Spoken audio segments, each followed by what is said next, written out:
Ladies and gentlemen, may I have your attention, please? Are y'all ready? Ladies and gentlemen, the show will begin in approximately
This program is intended for mature audiences. Parental discretion is advised.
Hey everybody, good to see y'all in. How's everybody doing this Sunday afternoon? I hope you're doing well.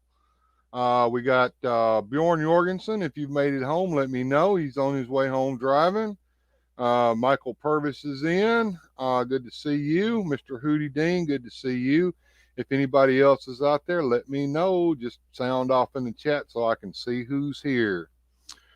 We're going to get started here in just a second. If anybody wants to join me, I got the link scrolling across the screen now. It's also in a pinned comment. Just hop on whenever you want to, and I'll put you on the chat with me. Going to get started here in just a minute. We're going to look at some figures that I've been working on. We're going to look at some pickups that I made this week, and just anything else you guys want to talk about. So just sound off in the chat and let me know what's on your mind, and we'll get right to it. So let's get started real quick. See what we'll look at here on the desk cam. Let me get the desk cam going here.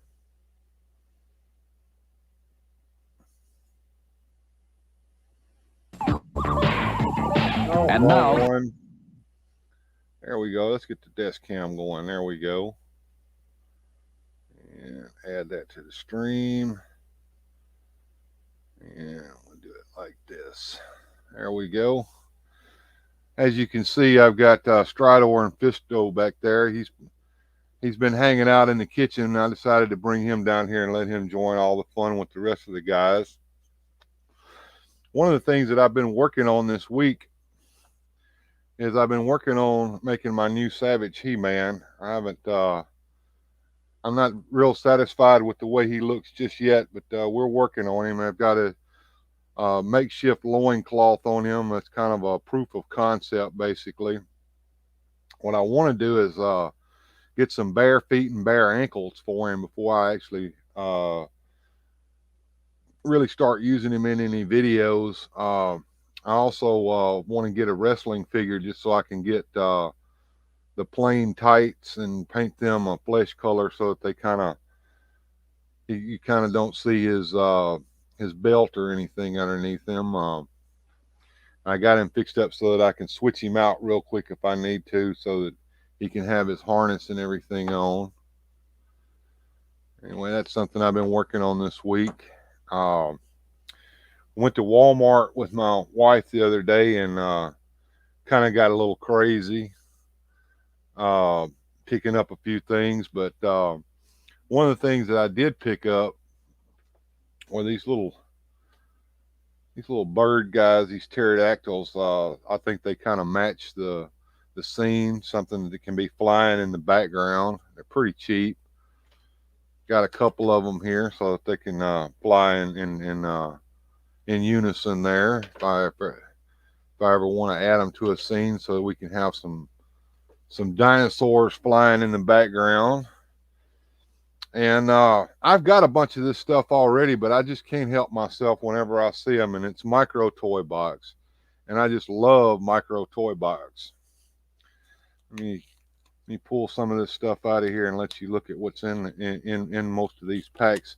They're blind boxes, so you don't ever know what you're going to get.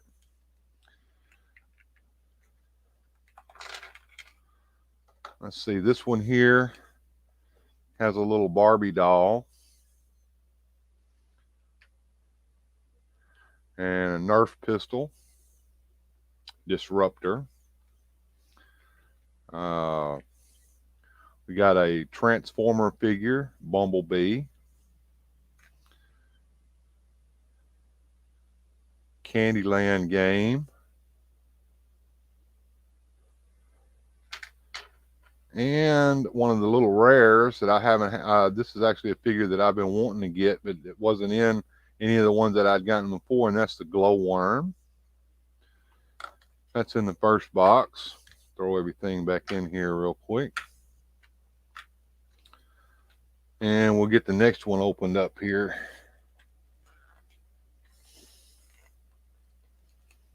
Get out of there. There we go.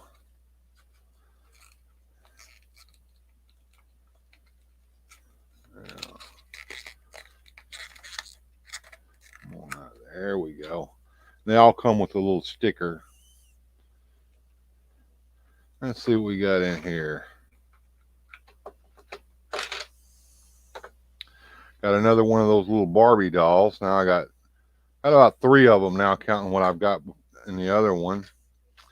We got a little tiny He-Man figure.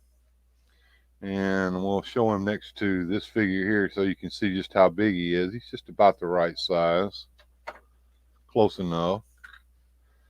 A little Rocky Horse. And a Fisher-Price fire truck with the little dog driving him.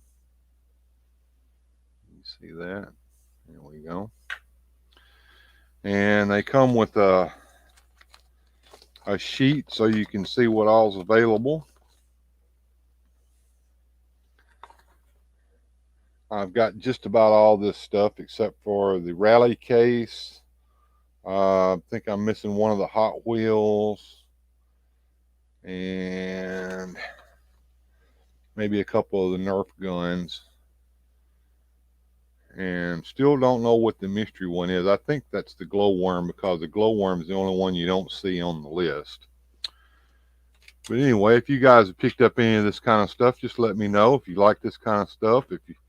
I love putting this kind of stuff with my figures so the figures can have toys to play with. It's kind of cute. So what have you guys been picking up lately? Bjorn, just take your time whenever you get ready. Mr. Hootie Dean, they are some great pterodactyls coming, aren't they? And yeah, that's a tiny little He-Man.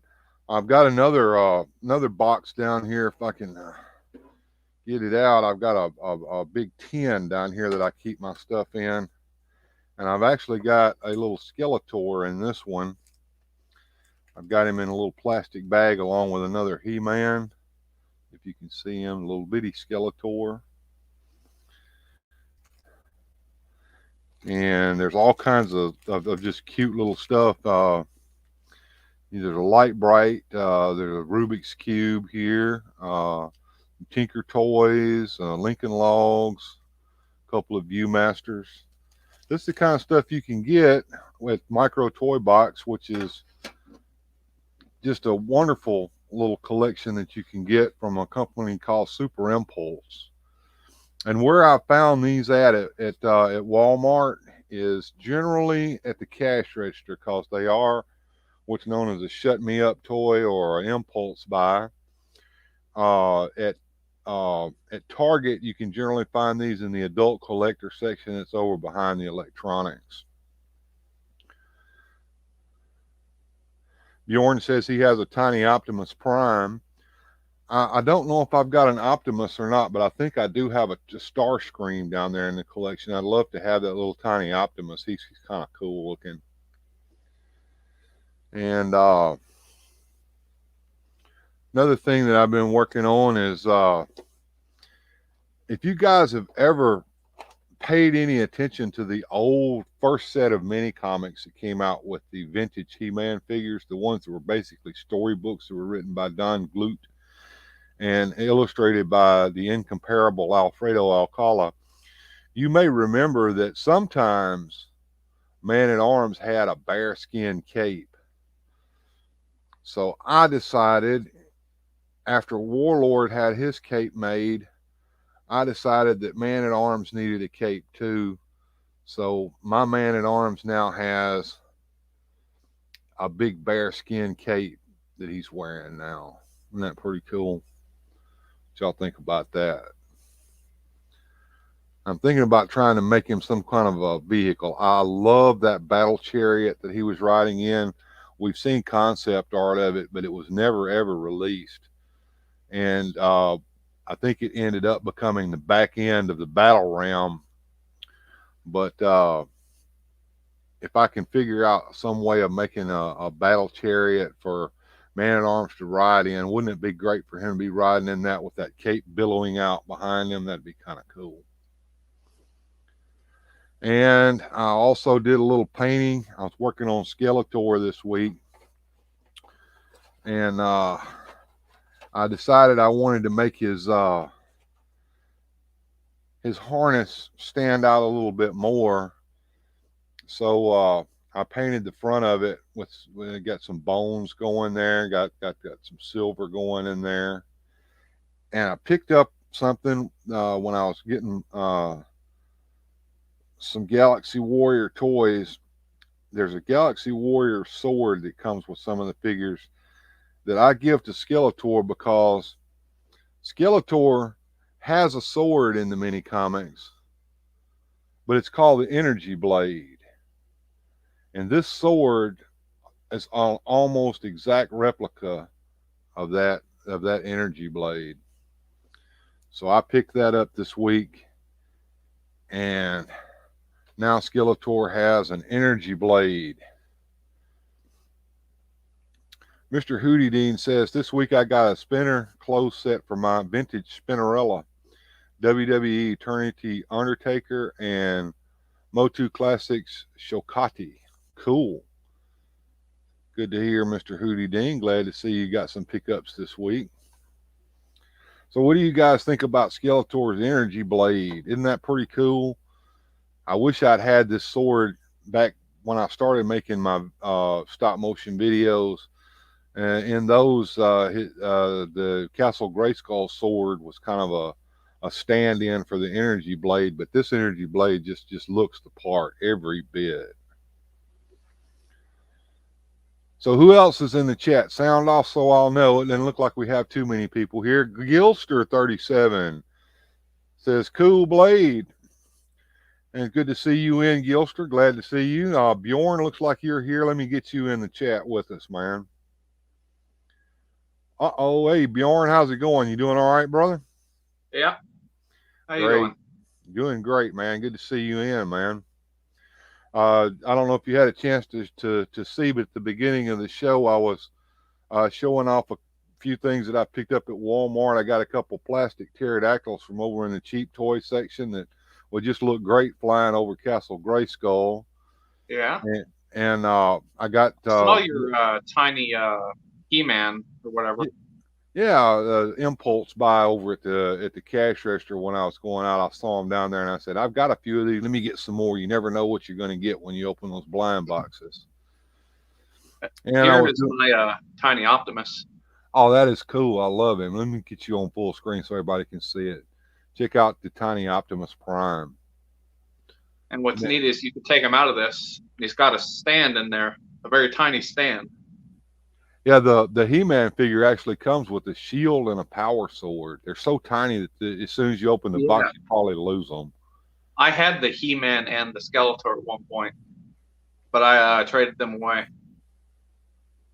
Yeah, Gilster, I was on with Super Awesome Geek Show with John this morning, and like I was telling Bjorn earlier in the chat, I'd almost not decided to stream this week because I was feeling kind of tired and just wasn't feeling up to it, you know. And maybe giving it a little break for a little while. But after being on with John, I decided, hey, I'm gonna go ahead and put a show on. What I really need to do is I need to spend some time making another stop motion video. I just don't have the props I need to get it started, and I just hate to get started and not have the props already ready. You know what I mean? Yeah. What kind of props are you looking for? Well, believe it or not, there's an old coloring book, Masters Universe coloring book, and there's some storylines in there. And I have scans of those coloring books. But one of the storylines involves Skeletor, and of course, this is one of the goes back to the old stories that were told in the mini comics. And Skeletor is always wanting to get to, Skeletor always wants to get Tila and marry her. Why does he want to marry her? Well, we kind of know that it's kind of creepy. He wants to continue his bloodline, if you will. So in this comic, he captures Tila and he puts her in a wedding dress, and he's setting up a wedding in Castle Grayskull. Well, like a forced marriage. Yeah, forced marriage. That's right. And back in those days, if and this goes back to the even the old Flash Gordon serials, if the villain married the girl, that was it.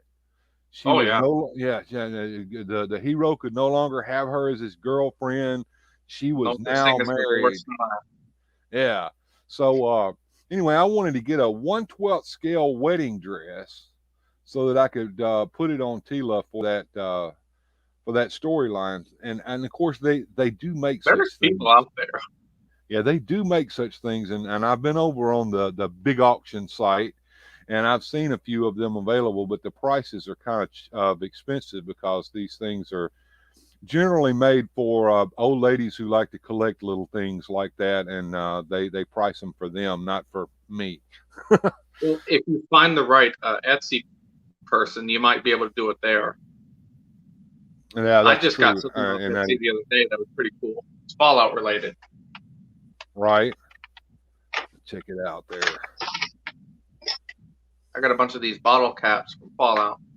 Oh, that is neat. The Nuka-Cola bottle caps. Yeah. They're about the size they of also came with cap. Are they metal? Are they metal? Yeah, they're actually bottle caps. Oh, that is cool. I would love to have 4 of those. I could do a little matrix effect. I can't figure out what they used as the bottle cap, but it's an actual bottle cap.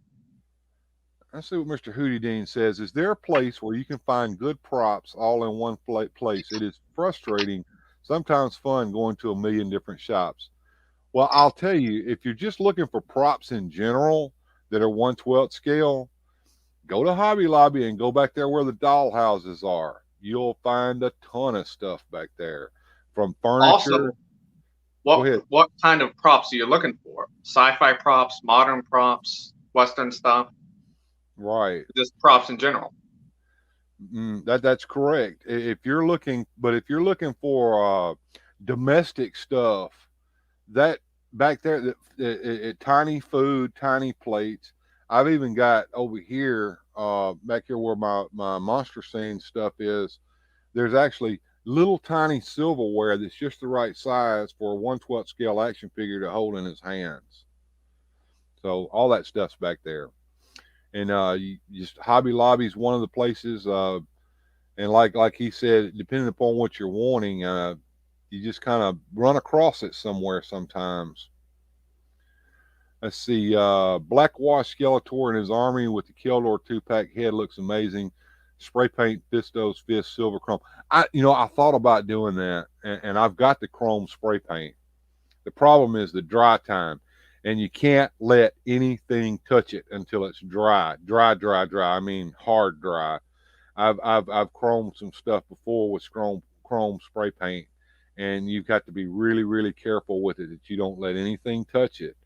And when you're spray painting it outside, make sure that it's not the little no-see-ums flying around, because they'll fly into the spray paint and ruin it. Yeah. And another thing on the props, I don't know what scale that guy was looking for, but if he's looking for 1/18 scale stuff, I would check out Dio Display. He does some really great industrial, all sorts of different stuff. He has a whole bar set up and everything. I actually got this workbench from Fallout 4 from him. Oh, I love that. That is cool. I also have the chemical workbench, but I haven't put that together yet. And all these drawers open. Yeah, that is neat. I love how he's made it look like it's a real workbench that somebody's been using in their shop. Shout out Trapjaw72. I see you down there. Good to have you in, man. Yeah, one of the other places to look for miniature stuff is actually at Walmart. And if you're like me and you're based and you don't give a shit, just go down in the girl section, man. You will find all kinds of tons of stuff down there. Some of it's Barbie scale, some of it's even smaller. Well, another thing is though, you could, if you have that, go into the like aquarium section or like a pet store that has like aquarium stuff, because some of that you can fudge in. Oh, that's a good point, and I do that myself. The little aquarium plants. Who cares if they're all these funny colors and stuff, because this is Eternia. It's an alien world. You get all these little plants. We can't have our stuff there like straight green. It could be blue, orange, pink, whatever. Exactly. And if you remember the old cartoon, it actually was. If you remember some of the scenes out in the countryside, you would see all sorts of different colors of flora and plant life. Mr. Hootie Dean says he's looking for things to fill out his Motu world. Yes. That aquatic stuff will definitely work. Go into Walmart or whatever your store is. I don't know. PetSmart, something like that. Yeah, just go to the arts and crafts section, go over to the pet section and look at the stuff for aquariums. Go over to the place where people buy stuff to decorate their houses with, and you'll see all kinds of different things over there that you'll find. And let's see, Mr. Hootie Dean says he's working on an Etheria campsite base. A while back, those guys that had that duck hunting show on A&E, the Duck Dynasty. Yeah, Duck Dynasty. They had action figures made for Duck Dynasty, and those action figures came with all kinds of stuff, like a little bitty fire pit with fire, and the little utensils to go with it, and all kinds of stuff like that. What's neat about this comment is I'm working on something similar to the campsite type thing, but in 1/18 scale. And it wouldn't take much just to scale it up just a little bit. So if I could figure out my idea, I could probably help him out. Yeah. And Mr. Hootie Dean says he wants some industrial walls. If you got a decent printer, a decent color printer, just go online and start downloading stuff and put it into a graphic software like GIMP, or if you use Photoshop, and print that stuff out and put it on foam board, and they make great walls. That's how I make a lot of my background walls that I use, like it looks like Castle Grayskull interior and stuff like that. And if you have the bucks to spend, of course, there's some places online that actually make the backgrounds and stuff for sale, but they're a little pricey. Or if you want, you could get like straws from like McDonald's, or maybe PVC pipe if you have some money, and then do stuff like that.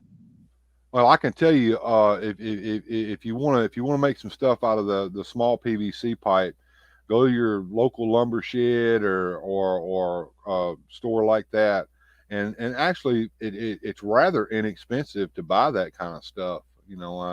I actually made a frame to hold my backdrop over here that kind of hides all the junkiness that's behind me on this side of the room.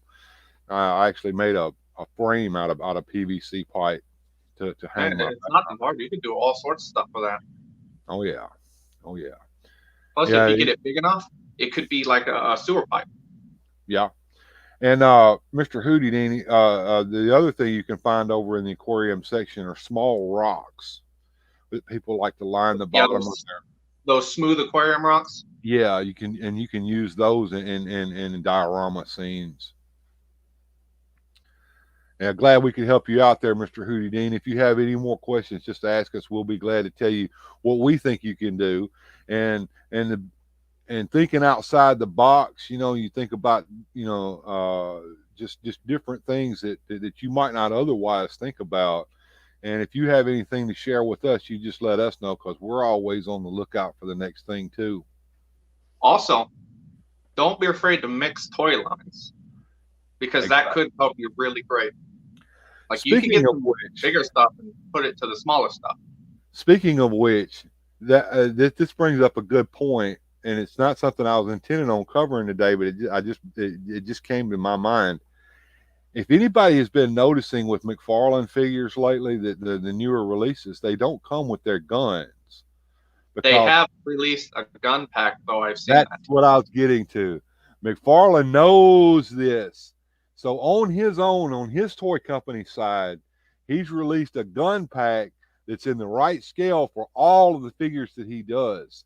So if you want to have Peacemaker have his gun, get that gun pack, and Peacemaker's gun, I bet you, is in that gun pack. Well, see, that's a weird decision by I think Hasbro or whoever. Yeah. Whoever owns them, it's a decision from up high saying, "Hey, you can't have guns. Can't have guns in figures because guns bad. Guns bad. Swords good. Guns bad." But that doesn't make sense with gun-wielding characters like Peacemaker or Hush. And what I want to know is, so Peacemaker comes with this sword, right? I don't remember him using a sword at all in that TV show, ever. I've never seen the show or the movie, but I'm pretty sure he used guns. Yeah, he's a gun guy, right? Michael Purvis says, "Hey, how's everybody today? Good to see you in, Michael. If you want to jump on, I got a link up there in the stream, in the pinned comment. I got it going on the screen there. Just hop in anytime you want, and I'll put you on the screen with me and Bjorn." So Bjorn, you showed us that little workbench. You got any other little pickups that you've done here lately? Well, yes. As a matter of fact, I do. I have this Luke's Landspeeder.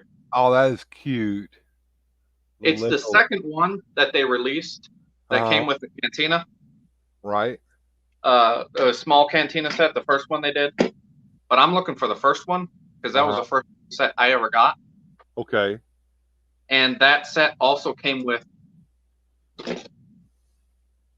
this Dewback. Oh, awesome. And I have two of these. Which is neat. And something really weird that has nothing to do with that is this. Oh, from 2001, Space Odyssey, the Star Child. Is that what this is? That's what it looks like. Because I've had this thing for a while. It came with a box of bulk Lego. And it has 84 J. Crews on the back of it. That's the only thing. I have no idea what that is. It could be something creepy, or it could be, in my mind, it's going to be the Star Child from 2001 Space Alien, so that kind of gets the creep out of it. But that, well, yeah, it was just a little weird seeing that. Yeah, I can imagine. I jokingly refer to it as my kid. Rollo's in. Hey, Masters Maniac Mexico, good to see you, Rollo. If you want to jump in, just come on in. It's fine. I do have a couple wrestling things. Yeah, here you go. Star Child, where you got this? He wants to know. He said he got it in a box of Legos that he bought online somewhere from somebody. You want to see something really cool? Yeah, let me see it. I got a cane bust that I recently refound in storage. Wow. Yeah, it's number 207 of 3,500. Neat. Yeah. I kind of wish I'd picked up that Kane Masters of the WWE Universe figure that they made. He looked kind of awesome. Yeah, those look pretty interesting, because those intersect. Because at the time I was sort of interested in He-Man because of Grindhead Jim. Yeah. And I love wrestling, so it was like perfect. back here in the pile of crap, I've got that that Gray Skull wrestling ring. I just never have brought it out and shown anybody it, but I might set it up next week if I do a live stream on Sunday next week. Well, sounds good. But you know what's funny about those figures are, and it's really been amazing to me, is the price uptick on them. If you go to try to find those figures on the big auction site, they're kind of pricey for some of them. Well, that's because I believe they discontinued them now, so they could do those retro superstar looking things. Yeah, well, there's still using the somewhat similar molds. It's actually the same bucks except for some of the legs on them, but those are the legs that have pant leg bottoms, but the rest of them are about the same. But there's two reasons for that, I know, and like you said, that it's been discontinued. That's one of them, and the other one, it was a Walmart exclusive. You couldn't get those anywhere else except I think at the very end of the line, the ones with the China figure that looked like Princess of Power China.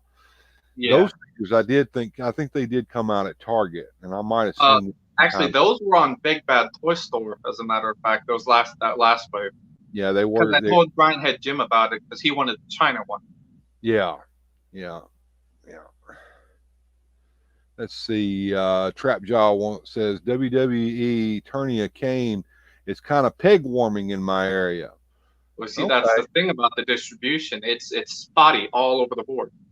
It's weird because in my Walmarts here in Mississippi, all of the WWE Turnia stuff is gone. It's not on the shelf anymore. And it's I see occasional figures, plus the newer stuff that replaced them. Yeah, the Superstars line, you can see those. Matter of fact, on my last trip to Walmart, when I got the little pterodactyls and the micro toy box stuff, I went over there and looked at the figures, and the only thing that they had over there were Ric Flairs. Ric Flair seems to not be as popular in Batesville, Mississippi as the rest of them. And I have not seen a Hogan anywhere. So Hogan might be the chase figure in that line. Well, last time I was at Walmart, I saw the Superstars ones, and I saw the spot for the Master of the Universe WWE ones, but they weren't there. That was Masters Maniac Mexico says, have you recognized the price breakdown with Motu, I guess, classics? I have not, but I know that those can get really, really pricey. You know, I always wanted to get the Cringer that came with Marlena, but even alone, people are wanting over $100 for a little Cringer figure, and I'm like, I'm not doing that. I'll get one of those cheap plastic tigers over in the cheap section of Walmart and spray paint him green and paint the stripes on myself before I do that. Well, originally, isn't that what the original Cringer mold was just a repurposed like Big Jim thing? You're talking about the original Battle Cat figure. The original Battle Cat figure was a lot of people mistakenly think that he was a remold of the Big Jim Tiger, but he was not. He was a remold of Tarzan's Panther, which Big Jim's Tiger was a reuse of. So the first figures that came out before Big Jim were Tarzan figures that they did. And the Big Jim, actually, the face and everything on Big Jim is a reuse of those Tarzan figures. And Tarzan came in 2 blister packs. One, you could get a Tarzan figure, and you would get a Black Panther, Tarzan and the Jungle Cat. And the other one, that Black Panther was Cringer or Battle Cat. They made him into Battle Cat. That's correct. And the other pack, and it has a He-Man connection as well, was Tarzan and the Giant Ape.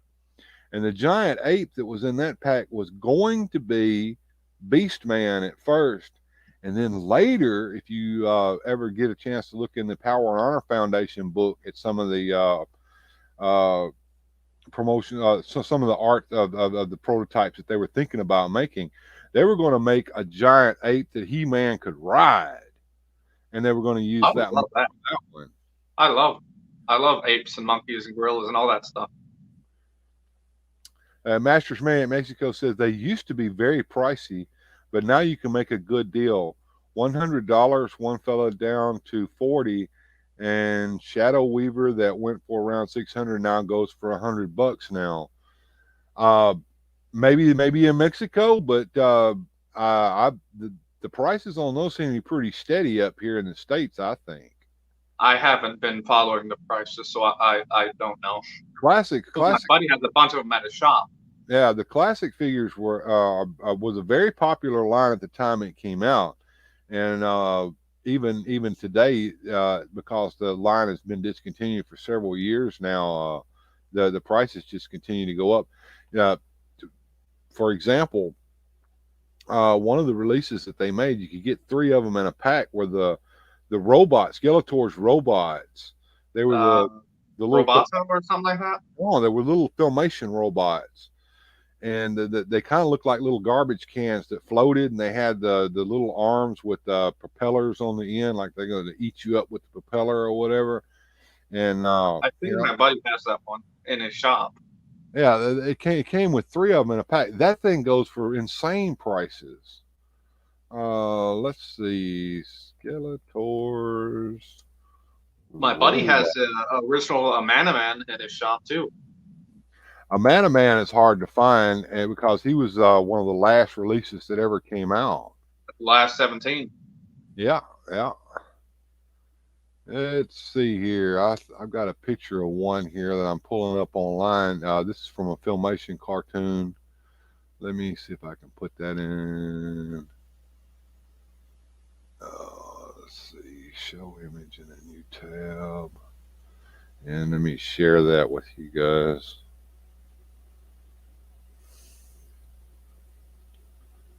You checked out my Instagram?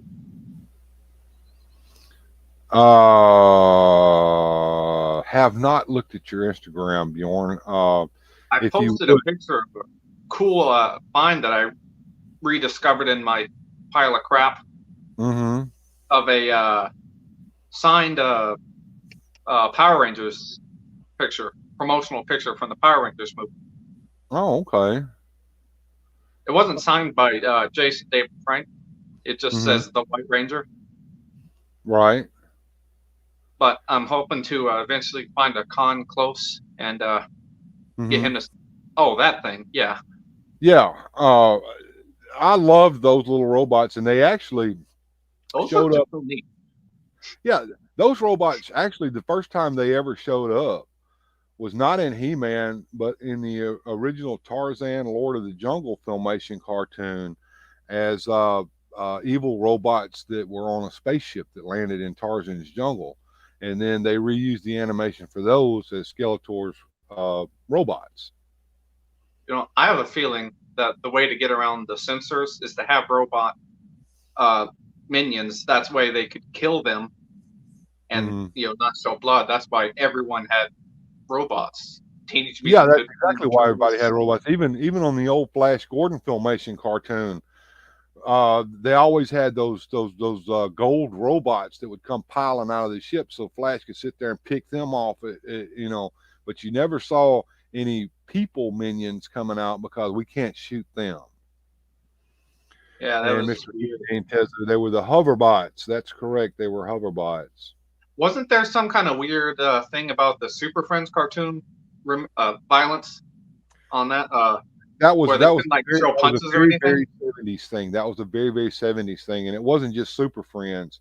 Well, they couldn't punch anybody or anything like that. No punching, no shooting. So, but it was okay to put somebody in a wrestling hold or to throw them, but you couldn't punch. Even Popeye. Yeah, that's just weird. When the Hanna-Barbera Popeye cartoon came out, Popeye was not allowed to roll his sleeves up. He couldn't get any kind of fighting stance. He couldn't punch or anything like that. So, I mean, that was the no violence policy back in the 70s. And things have changed. Yeah, they have. But things began to turn around when people started going straight to what was it? When straight to DVD. Yeah, when you bypass going through the networks and you just release it straight into syndication, Yeah, they A could lot of re-edit it. a lot of that was avoided, but as far as filmation goes, they were pretty strict. They even hired child psychologists and things like that to figure out how to keep their cartoons non-violent and They brought promote. on the psychologist for He-Man and Thundercats, right? Oh yeah, they always hired a child psychologist, and they would hire an educator so that they could put some kind of educational message in there, because that also got around another rule. And I don't know if that's still in place or not, but so much programming that you have on television for children has to be, you have to have so much percentage of it actually be educational. Well, if we can add anything in there that can be remotely considered educational, then we meet the rules. You see what I'm saying? Yeah. I remember G.I. Joe always had those PSAs. That's what the PSAs were all about. It was to get around that we got to have so much educational programming per hour or whatever of children's programming. It's also why you got all those PSAs on Saturday morning. The chomper telling you how to eat the good food to keep your teeth good and stuff like that. I remember that kind of with the early Captain Planet stuff. Yeah. And Mr. Houdini says, "Cool Tars." In fact, never heard that before. Yeah, that's correct. Me either. I always thought it came from Big Jim. Yeah, at one time, if you like the filmation stuff, at one time, if you wanted to sail in the ocean, you could go to places where you could get such things, and you could get the entire run of the Tarzan Lord of the Jungle series, which was very, very good and very accurate to the Burroughs books. As a matter of fact, it was amazing how closely that they followed Burroughs' storyline.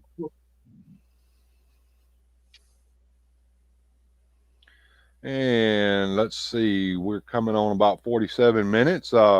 Masters Maniac Mexico, I was kind of thinking you were going to hop on with us. Just Wasn't he on last time? He was. I love having him on. I'd love to see what he's been up to. Yeah, Rollo, if you want to hop on, just hop on anytime, man. I'll add you in the stream.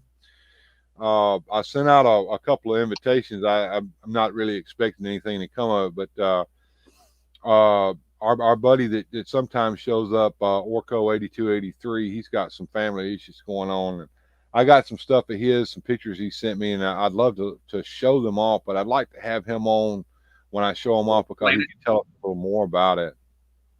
Another couple of things, I just remembered this on the prop thing, is I got this and a bunch of other stuff, crates. Hold it still. Let's see what you got there. Is it it's a box? Yeah, it's a crate. It's a resin crate. Oh, cool. Yeah. And the bottom's flat because it's like poured resin. I got a bunch of these from Empire Tour Works. He does 118 scale stuff. That he also does some stuff that could fit in both 118 and 112. So, like mostly crates and stuff. Right.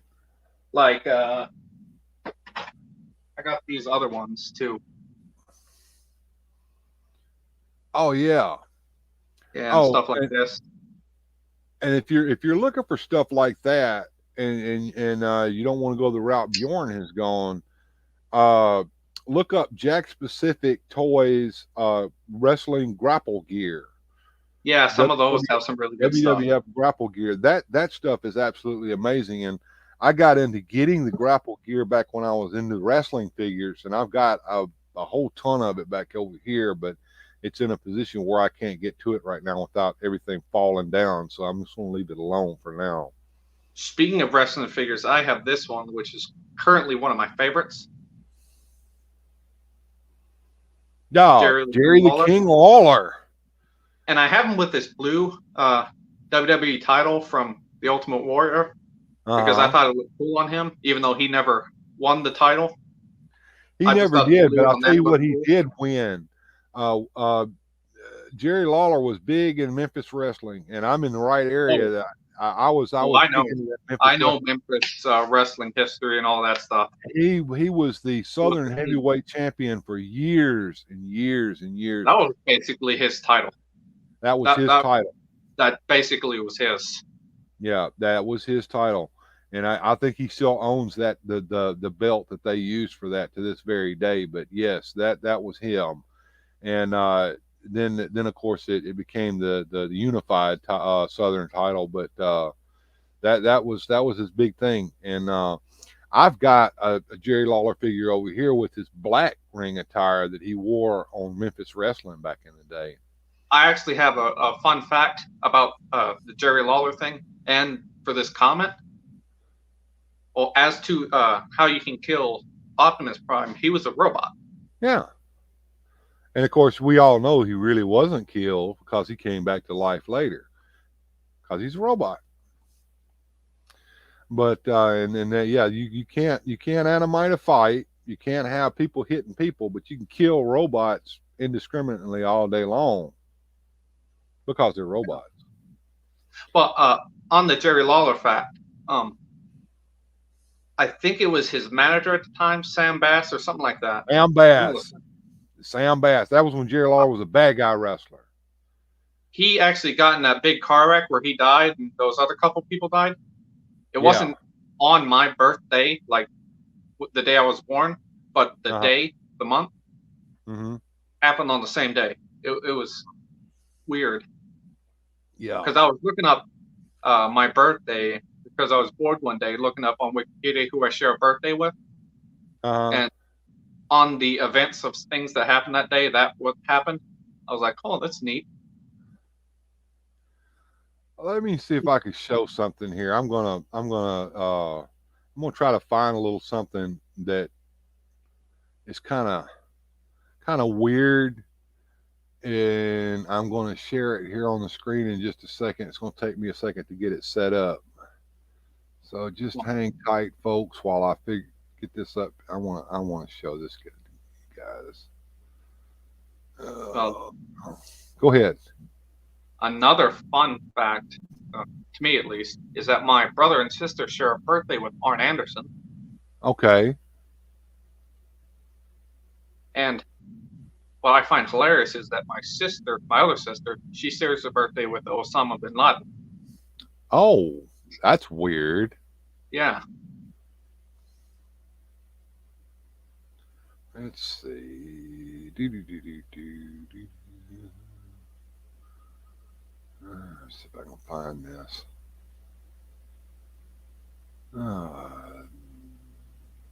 History. Videos.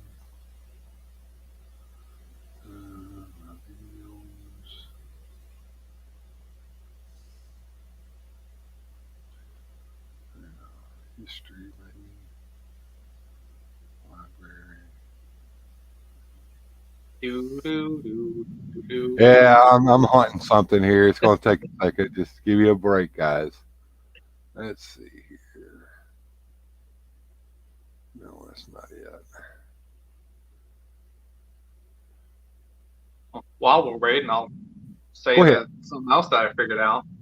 I don't know if I shared it before, but I believe me and Michael have the same birthday. And we were also both born in Nashville. Okay. Let's see. Where is that? Show more. Here we go. WrestleFail.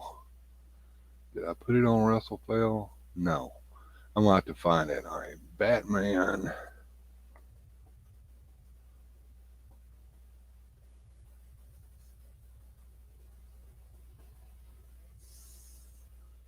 Here it is. I'm going to pull this up. Let's pause that. And let's see here.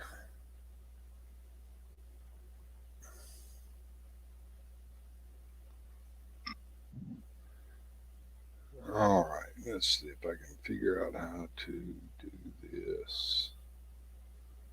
Oops.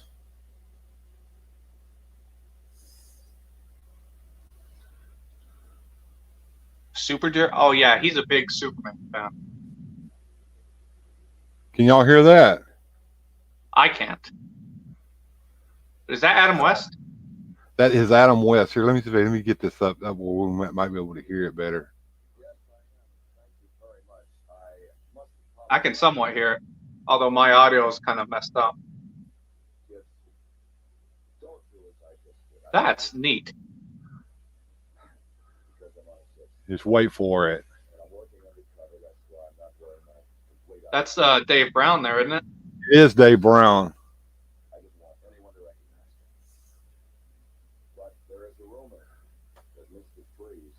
Was he not allowed to wear the full Batman costume? No, not on the show. He wasn't. He would have got gigged if he did that. Because it looks like Batman's just wearing a tracksuit. Here we go. And a tracksuit. It's a Super King.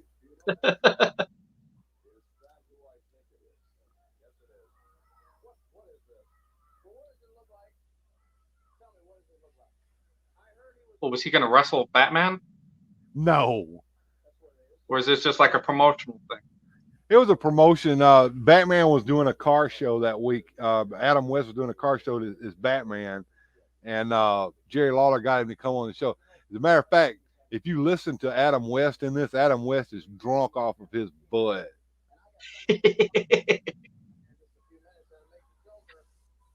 So were a lot of the wrestlers back then. Here, let me stop that for just a minute so I can hear what you just said. Would you ask there, Bjorn? I said so were a lot of the wrestlers back then. They were. Oh yeah. Oh yeah. Absolutely. But I thought you guys would get a kick out of that. That's Adam West on Memphis Wrestling on Saturday morning one day. He was drunk. He wasn't allowed to wear his full Batman costume on the TV show, although I think he probably did at the car show when he was signing autographs. It looked like he just put on like his regular clothes and then just oh crap, Batman cowl, boom. Yeah, he puts on this black tracksuit and comes on. He had the cowl and it looked like the gloves, and that was it. He's got his cowl and his gloves on, and of course his explanation was he didn't want anybody to recognize him. Well, of course we can't recognize you, Batman, even though you're wearing your Batman cowl. And I thought that was hilarious. That's like the Teenage Mutant Ninja Turtles putting on the overcoat and top hat or whatever. Yeah. Oh, well, Thing used to do that in Fantastic Four. He would put on a trench coat and put a hat on, and nobody could tell he was the Thing underneath all that. Yeah, it's just like Clark Kent putting the glasses on. Right. But I believe there was some kind of explanation in the comments. I mean, not comments, but comics. Right. But I thought you guys would get a kick out of seeing that. I mean, that is neat. Yeah.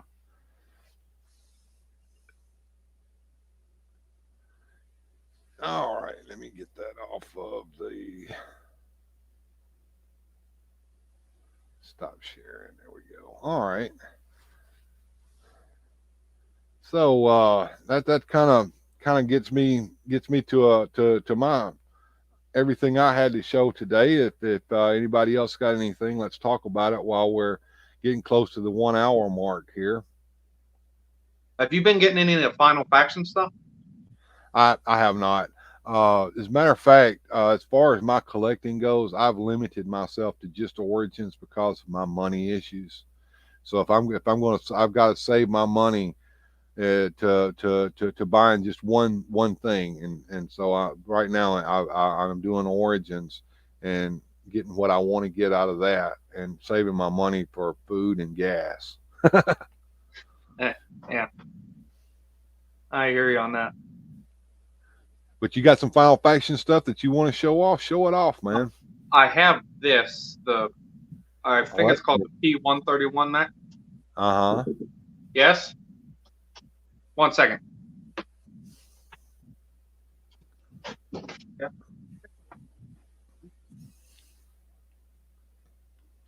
Anybody else wants to hop on? We got a link to the StreamYard if anybody wants to hop on and join us. Hey.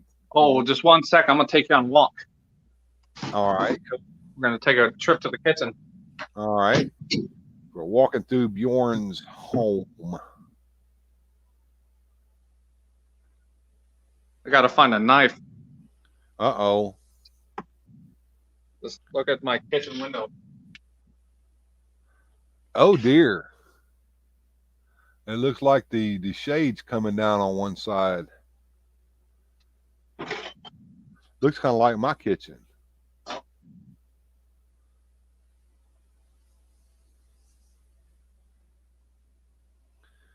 ELSD, yay! Found Good to see you in ELSD. How you doing? Moving on through the house, walking through corridors. He says, "Nice melon there, Bjorn." Thanks. Just got it today. That a honeydew melon or a watermelon? Just a regular old watermelon, Texas watermelon, according to the box at Walmart. Cool. So, are you in the great state of Texas? I take it then. No, actually, I'm in Oklahoma. Okay, Oklahoma. Pretty close to Oklahoma City, as a matter of fact. Okay, cool.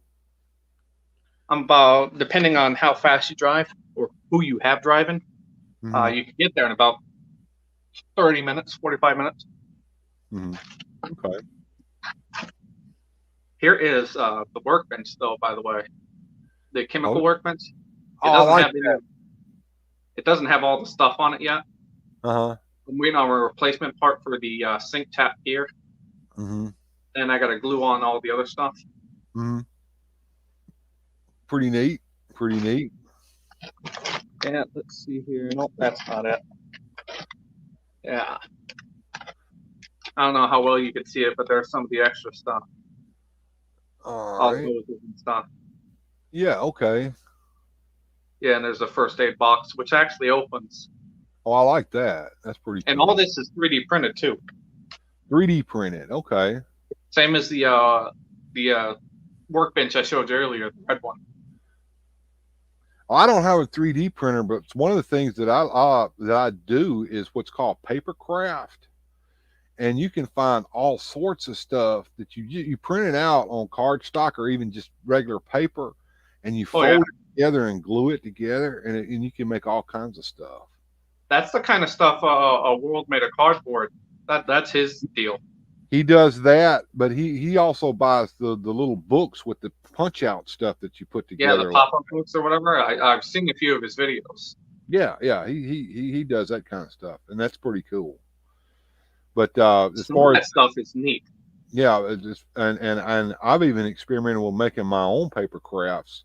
I'll show it off one day. I'm not going to go get it today, but I've got for my Hall of Justice set from Superpowers.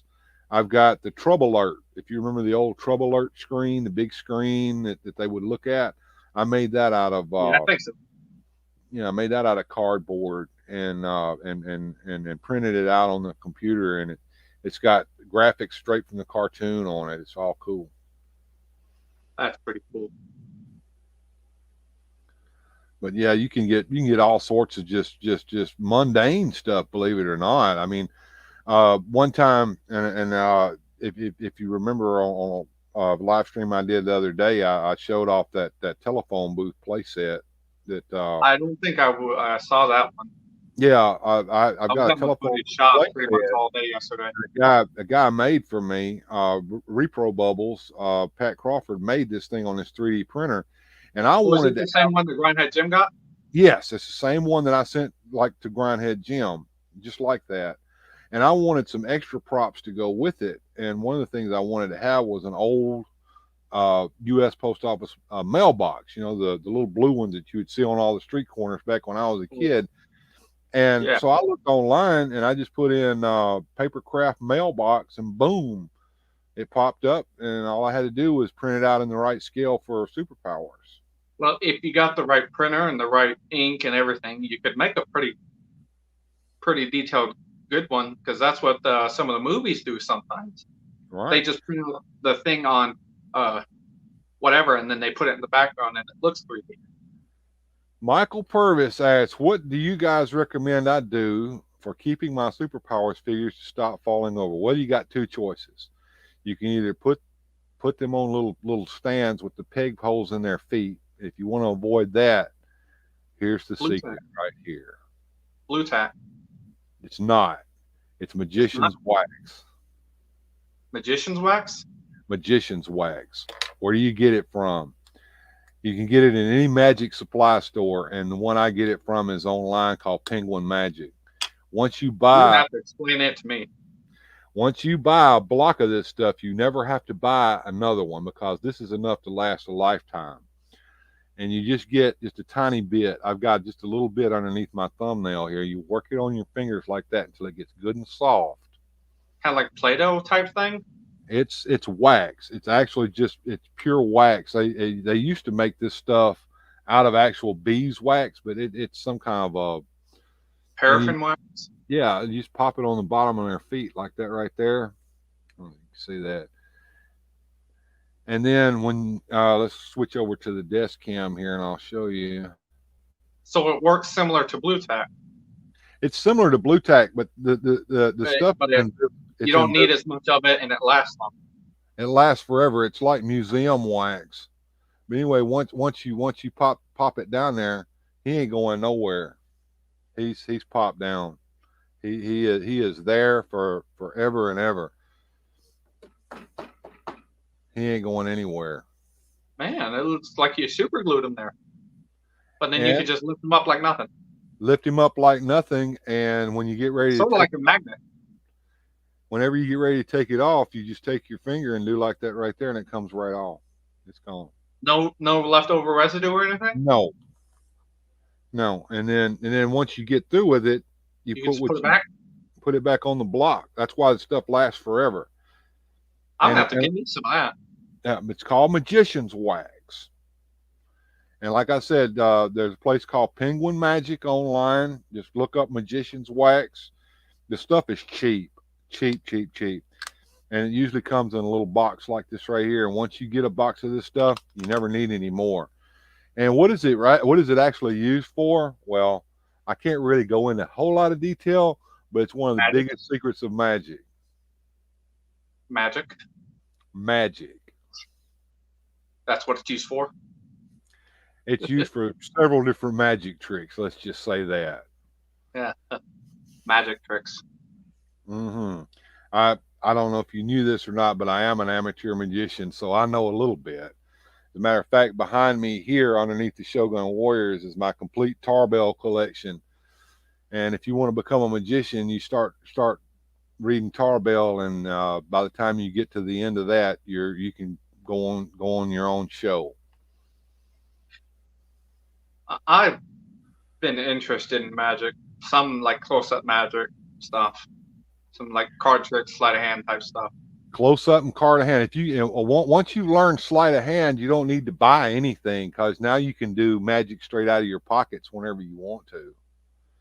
And if any of you guys are budding magicians, the book I suggest you get is Now You See It, Now You Don't. Well, you see, I've watched a bunch of sleight of hand videos, and now sometimes when I see like videos on the internet, I can just very slightly pick up what they're doing and where they're hiding a ball or hiding this, or when they're scooting it this way. Let me tell you this. If you want to learn magic, that's fine. If you want to keep that sense of amazement, don't watch the videos that show how magic tricks are done, because once you learn how they're done, all that amazement goes away, because now you know the secret. And I just want to learn some sleight of hand. That's all I want to learn is just sleight of hand. Just whoop. Yeah, the sleight of hand's great. I don't know if we can see this or not, and I'm going to try a little sleight of hand. The first thing you want to do is you want to learn how to grab something in your hand. Once you learn how to grab something in your hand, then you can make it disappear. It's all how you palm it. It's how it's different ways of doing it. You can also, you can, if you want to make something disappear, well, you can also throw it in the floor, and once it's thrown on the floor, you'll never find it again. Here we go. You can try a little retention vanish here if I can. If you want to throw it in your hand like that right there, and then make it disappear. It's just little tricks like that, and you learn that sleight of hand. You can, and some are better than others. And my sleight of hand skills are not as great as they used to be, because you have to practice. And well, it's like anything. It's a skill. You have to keep doing it, like drawing or And I'll tell you something that a great friend of mine told me. He was a magician by the name of Jim Surprise. His last name was actually Surprise. His Well, first that's name great for a magician. was Jim. His middle name was Will, and his last name was Surprise. So Jim Will Surprise. What's his actual name? That was his actual name. Now, his birth certificate, mom named him that. That And, reminds me of a fact about a wrestler. yeah, but anyway, Jim said, practice does not make perfect, but perfect practice makes perfect. So when you're practicing your magic skills, don't practice it wrong, because then you'll do it wrong. But anyway, you something about a wrestler? Oh, when you said that the guy's name was Jim Will Surprise Mm-hmm. on Davy Boy Smith, the Bull, Yeah. British Bulldog, his middle name is actually Boy because his mother mistakenly put Boy in middle name when she meant to put it on their sex. Oh, no, that's So why that's his actual middle name. How about that? And ELSD says, how's it do for heavier figures? If you're talking about the Magician's Wax, it does quite well, because if you ever find out what Magician's Wax is actually used for, it's used for holding stuff down, let's just say. And it has to be pretty strong to do that. And I'd like to know what it does to like a figure like the Thing or the Hulk or something like that. I think that's what he's getting on. Yeah. Now, I don't know, because I haven't tried stuff like this. I don't think you could like stick him upside down to something and let go of him and it hold for very long.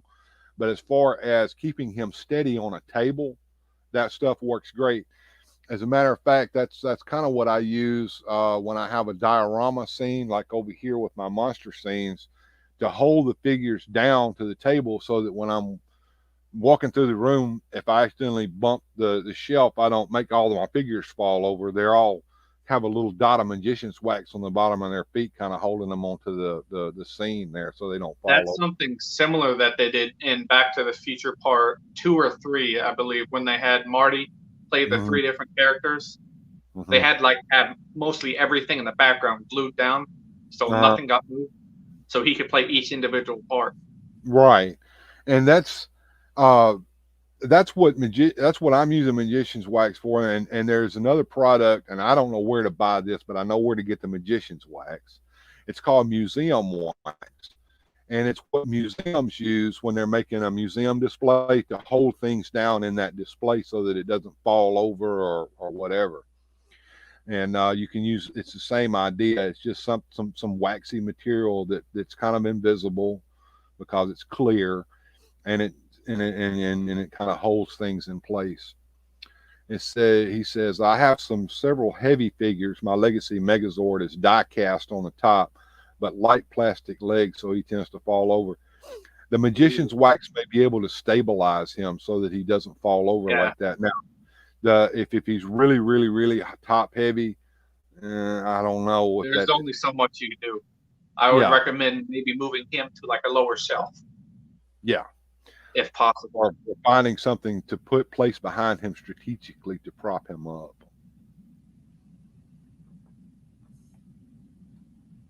Yeah. And this Mr. Hootie Dean says he's got to go. Have a great day, everybody. Thanks for all the great. Fun. Yeah, no problem, man. Good to have you on. We're probably going to get ready to call this one a day here in a little bit. We're coming up on the 1 hour 13-minute one. I'm not going to do a marathon show today like I have in the past. But I've seen some of your older stuff. They tend to go sometimes a little bit long. Well, I think one of the third live streams I did was in the middle of the night, 3 hours long live stream, and I think I ended up doing an all-nighter that night. And luckily, it was on a Saturday night, so I could recover the next day on Sunday.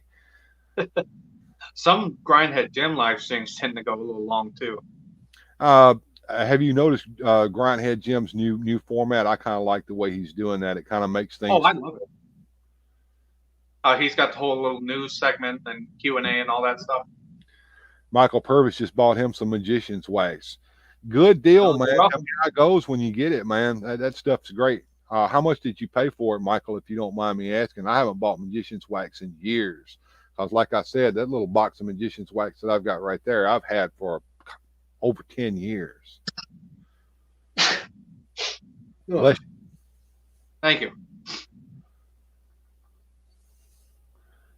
Yep. So that's what I've been up to lately. I finally got Warlord's sword. Let me pull up the desk cam here. I don't know if I showed that off last week or not, but old Warlord's finally got his fencing sword now. Is that like an imitation of a rapier? It's supposed to look like a rapier or a fencing sword. That's correct. And in the comic books, that's exactly what it was, because he was an accomplished fencer. And you can see the hand guard there. And this is a reproduction of the one that came with the Remco toy, recast, but because I didn't want to spend $30 to actually buy an actual one. But I mean, this is it. That's why I love repro. Yeah. I'm not gonna spend like $20 or $30 on a little piece of plastic like this. Michael Purvis says, Yeah, I was like here for that live show you did at 3 hours live. That's actually, the 3 hours live is a long time too. And actually it goes away before you know it if you have a lot of folks on. I think me and the last one I was on, that went by pretty fast. It seemed like it did, but it went on for quite a while. But that we had Sarah and you on, and we were just freestyle chatting, kind of like we are right now. And like I said, the time can get away from you before you know it. Well, see, that's what I like about the freestyle chat sometimes. Yeah. That whole format is you could go for a while when opposed to sometimes, depending on the topic, you could go for like maybe 10, 15 minutes, half an hour, something like that. Yeah. So with freeform, you could just go on and on. Well, somebody pointed this out. It may have been you or somebody else back when I first started doing these live streams. Things tend to go better when I've got somebody to bounce ideas off of and talk with than it does when I'm just sitting here, because then I feel like I'm talking to myself, and I pretty much get those awkward silences. Yeah, awkward silence. You kind of blow through things. I don't work off a script. I never have. I probably ought to. I probably ought to at least have a list of things. Semi-scripted. Yeah. Hebro's on. Hebro. We got big time guy here. Hebro, glad to see you on, man. I don't know if you caught the rest of the show or not, but we were looking at some of my stuff that I've been working on. I'm working on my Savage He-Man here. I've got a loincloth made for him, and I've got some bare arms, but I just don't have the bare ankles and feet yet for him. We're working on that. And Man at Arms here, I made him a bearskin cape so that he's wearing a bearskin cape now. Check it out, Hebro. Yeah, the projects I've been working on, I haven't made any progress that I want to show, because they all just look like crap right now. I'm working on like 118 camping stuff. Mm-hmm. Like my Fallout diorama that I'm going to make eventually. Right. Thanks, Hebro. I appreciate that. That's some high praise coming from the master of customization there.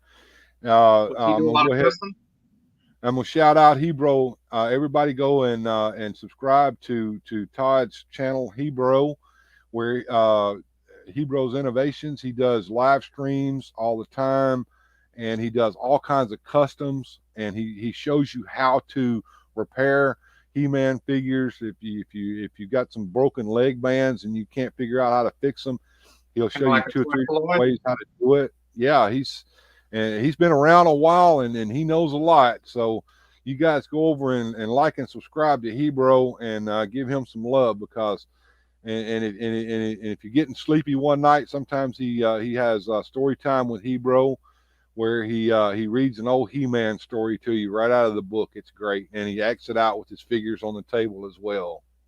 Well, that man is tough, because he does He-Man repairs, which I know are a pain in the butt. So I might just subscribe to him just for that fact. And ELSD says Fallout diorama. That's awesome. He wants to see that. Well, if you check out my Instagram, I show pictures occasionally. It's Okay. just my name, Bjorn Jorgensen 94. It should have Okay. the same logo as the one I have here on YouTube. Michael Purvis says the leg bands are really easy to repair once you figure out a technique to do it. He's correct on that, but like I said, I bought some He-bands and I used those, and I've gone back to the eyelet and O-ring method that Hebro originally showed me how to do, and I find that a lot easier. But however, that doesn't mean that the figure is like it used to be anymore. But the O-ring, figures are like child sometimes. You gotta fuss with them. yeah, and you got to make sure that you get that He-band going across the top of it and not just through the middle. And Hebro says He-bands work great. Yeah, like I said, Hebro, I quit trying with the He-bands, and I've gone back to the O-ring and screw in eyelet method. And no problem for the plug, man. You are a celebrity in my channel today. Hey, if he does good work, why not plug him? He not only does he do good work, he's entertaining as well. A lot more entertaining than I can be sometimes. But I just the amazing amount of toys that he shows off on his shows is just great too, and his ideas and his, like I said, Hebro's innovations. It's just great. And I have a ton of ideas that I'd love to do for customs eventually, but I just don't have time. I got to take care of Grandpa all the time. Yeah, I understand, but yeah, and like I said earlier today, you know, I got to find my inspiration and get back to making a few of my stop motion videos. But right now, the inspiration's gone. So until I can get, sometimes the inspiration is hard to get. Yeah, once I get it back, once I get back in the mood for it, I'll. But like I said, mainly it's props. I mean, I'm trying to figure out a way of making some kind of a chariot for Man-at-Arms to ride in. It's like the battle chariot that was in the first mini comic. I need to find a wedding dress for Tila to wear for that video, and you know, little stuff like that. And like I said, I've got some ideas on how I want to do it, but until I get those worked out in my head, I have to have everything set before I start making, you know. Yeah. A thing though on the props is though, on your end it's easier because these days everyone's doing 1/12 scale stuff. Yeah. On my end it's a little bit harder because I'm working at 1/18 scale. Yeah. Which no one really does nowadays except for Dio Display and Empire Toy Works. Yeah, the 1/18 scale. That's even smaller than Superpowers, because I think they were 1/16 scale, if I'm not mistaken. Well, so, if you do it right, you might be able to fudge some 1/16 into 1/18, the 1/18 and the 1/16. Once you get small enough to a certain point, it really doesn't matter if the scale's a little off, because nobody will ever notice because it's small anyway. Exactly. But I'm not looking to do any like super detailed stuff. I'm just looking to do like crates and stuff. Yeah. Small detail pieces. And like I said, the resin stuff is great, but if you just want something for a one-off prop, the papercraft, print that stuff out and put it together with either glue or sometimes they even have little tabs that tab into one another on some of that. If you need it for like a quick shot or something like a B-roll type thing, like Michael does all the time, papercraft, boom, done. Get it out the way. That's right, and as far as backdrops go, papercraft makes great backdrops as well. Oh yeah, depending on the quality of the print too. That's the key piece there. Most modern printers go up to 600 DPI, so once you get at that point, I mean, you're making some of the best stuff you can make, even if you're using a inkjet printer. Inkjet printers come out photo quality nowadays. Yeah, I've seen some arguments between inkjet versus laser, which one's better, blah blah. But if you have the right tools, you can pretty much do anything. That's correct. And another source of small props and stuff is There's a The double fellow. sword. There's a fellow online that has a if I can remember what it is, AFT downloads. He's in the United Kingdom, but if you look up AFT downloads, and he's got papercraft out the yin yang on that. Most of it's for Doctor Who, but some of it's for Indiana Jones, and some of it is for 6-inch figures. But he's also does a few props for 3 3/4-inch figures as well. So, and it's not just backdrops, but it's furniture, stuff like that. And Does he sell them as unprinted or PDFs? No, he doesn't sell them at all. It's free. You just download it and print it out and put it together. Well, you see, then if that's the case, then you could scale it to whatever you want after you download it. That's correct. If it's too big, then you scale it down. If it's not big enough, you scale it up. And I actually did that with some of the sets with Doctor Who. I wanted a lab bench for Batman to have, and there's like a lab little background detail piece. Yeah, it's a lab table that goes in the Third Doctor's laboratory, and it even has a little sink in it and everything. And it was for 5-inch figures and 5.5-inch figures, I think is what the Doctor Who scale is. And I needed to scale it down for Superpowers figures.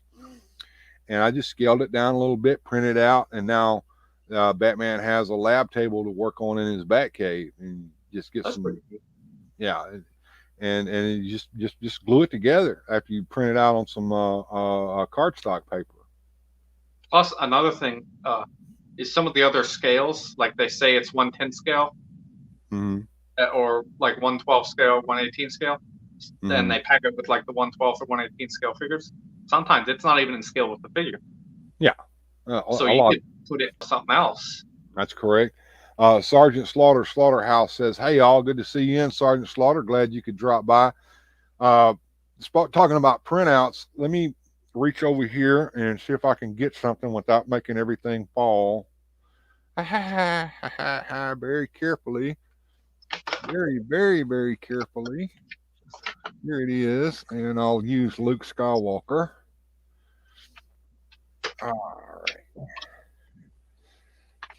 And let's move Man at Arms back over here, and Skeletor out of the way, and the Warlord, put him back over here. And here's Luke Skywalker. And Luke's hungry. He wants That's the Black Series? Yes, it is. Luke's hungry, and he wanted to eat some breakfast this morning, so he got his C-3POs. Oh, that's neat. Yeah, there's people out there that sell stuff like that, or just have it for free. There we go. And there's the back. He can even put a mask of himself on if he cuts that out of the back of the cereal box. But I actually made the C-3PO's box myself, and what I did was I think it was on not Instagram, but what's the other one? Etsy? No, down where people post pictures and stuff. Pinterest? Yes, Pinterest. I went on Pinterest, and there's you can find some good stuff there. There's a guy on Pinterest that takes old cereal boxes, old food boxes, vintage stuff, and he lays the whole box out and he scans it. So all you got to do is download that picture and print it out, and you can cut it out and put together the box itself yourself. I would love to get a hold of him, see if he's got any like 90s themed stuff. I can't remember what his name is on Pinterest, but that's where I got a lot of my stuff from, was just getting his pictures and putting them together. Well, I do have something else I need to show you, because you showed your farm boy Luke. It reminded me of something. I don't know how good you can see that. Oh, that's awesome. Luke's Landspeeder. Wow. And the Luke in it comes with his hat too, doesn't he? Yeah, he comes with a hat, poncho, and you can barely see it over here. I don't know where it is. Yeah, it's over on this side. There we go. This side, but there's the gun, I believe. Okay. Either the gun or the laser. That's that long rifle that he had. Yeah, it's in that middle picture there. There, yeah, yes, and he's got his poncho and everything. Yeah. As a matter of fact, we never saw him wear that in the actual movie, but that was in the deleted scenes, if I'm not mistaken. Actually, as a matter of fact, he puts the poncho on as he sees the Falcon for the first time. It's a little blink and you miss it. Yeah. And he's holding it when he sells the speeder. Okay, yeah. That's the thing he's holding when he says they're not selling for much now these days. That's right. And who we have here? We have Matius. Good to see you on, sir. And ELSD says, got to hand it to Hasbro. The Black Series is a beautiful line of figures. It is. I do have a few Star Wars Black Series figures. I got rid of some of my Black Series figures. I'm just keeping mainly Han Solo stuff, original trilogy stuff, and a few select other figures that weren't in the original trilogy because I just like the design. That's about it. I think I've got Han Solo and Greedo and a Stormtrooper and Princess Leia and Luke in his X-Wing outfit, R2-D2, C-3PO. I think I've got a Chewbacca, but I don't think I've ever taken Chewbacca out of his box. And I've actually got... I have Zalbar from Knights of the Old Republic. Oh, that's cool. Neat. I also have almost every Han Solo minus the Mud Trooper one. I have a Hoth, a good Hoth one. I think it's in the blue coat or brown coat. It doesn't really matter to me what color it is. I really don't care. As long as I got a Hoth one. I got a Bespin one with the long jacket. For years, my memory cheated me because I thought that Han was wearing a blue jacket in Empire Strikes Back. Depending on the lighting, I've heard it either comes blue or brown. But you remember that viral thing that went a few years back about that dress that was yellow? Yeah. What color is this dress? And it's some color that it's something similar to that. It's just depending on the lighting. Because if you look at the toys, they're either brown or blue, but most of the Lego ones have been blue. There's only one that I can remember that was brown. Mm-hmm. Oh, I love the Lightning collection. Mm-hmm. I just want an original set of the Mighty Morphin Power Rangers, and then I'll be done with that. Because I really don't care much about the other. I'm going to have to get my son-in-law on the show sometimes. That's the Mighty Morphin Power Ranger collector in my family. He has got all kinds of stuff, and he does customs as well. My favorite, though, is Billy, because he's the Blue Ranger, and that's my favorite color. And usually when I pick up a Power Ranger, I usually try to pick up him first, like I do with Michelangelo, because he's my favorite of the turtles. Right. So I have a few Billy Blue Ranger figures. I was like I said, I was at Walmart the other day. I didn't do a video, of course, but that's where I picked up my pterodactyls and things. But I always go by the clearance section, and they still have those turtles on clearance over there. I've just been seeing those turtles on clearance. They finally got rid of all the Eternals figures, though, because they were on clearance for like forever in mine. ELSD, is that Eli? Lol, I'm here, Bill. Well, Eli, if you're here, get online with us and start talking about your figures. David Yost will be at the Mississippi Con. David Yost, he's and along with Ranger. I think that's the Pink Ranger, if I'm not mistaken. Fun. I always wanted to be the Blue Ranger when we played Power Rangers in school. But I couldn't because my name was the Red Ranger. My actual name was the Red Ranger's name. So I always had to be him. I was like, damn, fine, I guess. Oh, let me play devil's advocate here. You mean your name is not Bjorn Jorgensen? No. Says he's just got his cam working. Okay, well, if you got it working, hop on. The link's pinned in the comments. Let me put the banner back up here. A funny thing about my name is, though, my real name is only on my Facebook. So every other social media I have mostly has a different name. Yeah, I remember when you first contacted me, DM on Facebook, you had to tell me who you were because I had no idea. You go, hey, this is Bjorn. Oh, hey, Bjorn, how's it going? Well, yeah, because I was looking to try to contact you, and went through your YouTube, and I saw all the links. I was like, okay, I'll go here. But you didn't look very active on that, so I went there, and then I'll just try Facebook. Because I saw the most recent activity there.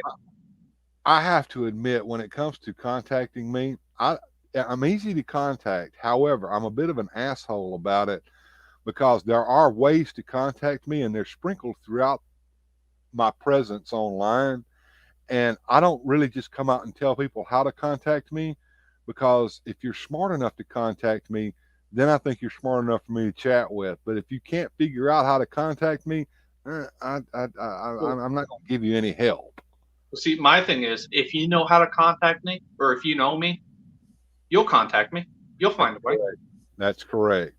Plus, sometimes if I want them to contact me, I will tell them how to contact me. And for some people, you got to find your own way to contact me. I don't kind of want to talk to you, but I will. Hebro says, wait, you can join the stream? Yes, Hebro. If you want to come on, Todd, do it right now. Matter of fact, here comes Eli. This is the Power Rangers guy? This is the Power Ranger guy. Eli, all we see right now is your coat and your hat. I see the Gold Ranger thing right there. I see you moving. I see a sword. I see. It was. Yeah, that's the Gold Ranger thing. It is. You know what a fun fact I learned about the Gold Ranger is that the three people, the triplets who portrayed him in the show, were also on another show that's my favorite, Boy Meets World. They were on that show too. Because there was a scene that called for triplets. Okay, Hebro. Anytime in the future. As a matter of fact, let me talk to Hebro here just real quick. What I'm using is StreamYard, and it costs me nothing.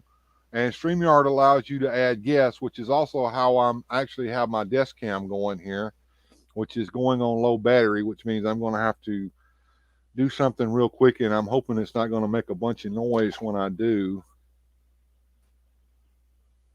Let's see here. There we go.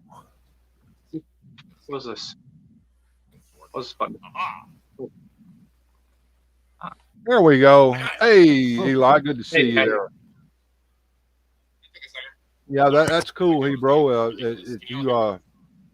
I can hear you, but you might need to turn your mic up some. Yeah. Either that or go in there and grab Sarah's boom mic. I'll be right back. Yeah. Okay. Do that. Give me a second. All right, go grab Sarah's boom mic. Maybe sometime in the future. Well, Hebro, if you ever want to get on, or you want to have people, okay, cool, Eli. If you ever want to have people come on with you, grab StreamYard and just use the free version of it. The only thing you got to, if you see it right up here, the little duck powered by StreamYard, you gotta have that on. All right, Todd, we'll see you later there, man. I'm glad you stopped by it for the stream today. It's good to see you, man. He walked out of the room to go get Sarah's boom mic so that we can hear him a little bit better. I noticed the new cola poster back there. The only problem with that boom mic is once you plug that in, you may not be able to hear us because it may take the speaker off. I'll just put on my headphones instead. I don't know if he saw it earlier yet, but my Nuka-Cola bottle caps. Yeah, Nuka-Cola. Let's put you up there where we can see that. There we go. Nuka-Cola. And they go great with this. Oh, that is cute. I showed this off last time. Okay. So is that But this is what I left to go get. real Pit Boy or Oh, from Tommy. Autograph picture of Tommy. Oh, we lost Eli. No, it says Tommy White Ranger because that's what his name was on the show, I believe. Tommy Oliver. All right, I'm gonna take him out of the studio for right now. Take Eli out for right now. Eli, if you want to get back on, just But he just can get still back see us, right? He should be able to. I don't know. He was going to plug up that speaker. Oh, the majestic tiger with a flower butthole. I always keep him right by. See you later, Just- Todd. Todd's leaving for today, Hebro. See you later. But Eli's having some cam issues with his phone there. I guess he was kind of plug in some headphones and get Sarah's boom mic going, and all of a sudden he disappeared on me. So, Well, if he's here next time, I'll try to find my Dragon Dagger, Saba, and Power Morpher. okay.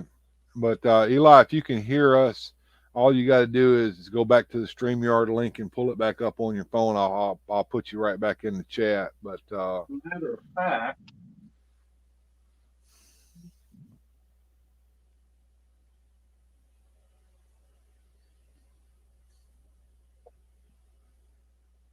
it's not what I thought it was, but I did find my Roddy Piper from They Live. that's cool. Yeah, I That's get cool. it. I'm here to chew bubble gum and kick ass, and I'm all out of bubble gum.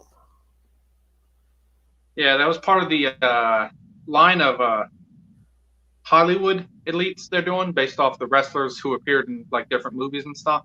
And They're they doing one of Andre they also the have. Giant. I want this. This is I want something the that Andre the if I Giant see this on the shelf, I probably would buy it. Is Andre the Giant as Bigfoot from the $6 Million Man? I'm also looking for that. And if I ever find two, I'll hook you up. Appreciate that, man. Appreciate that. Yeah, that's awesome.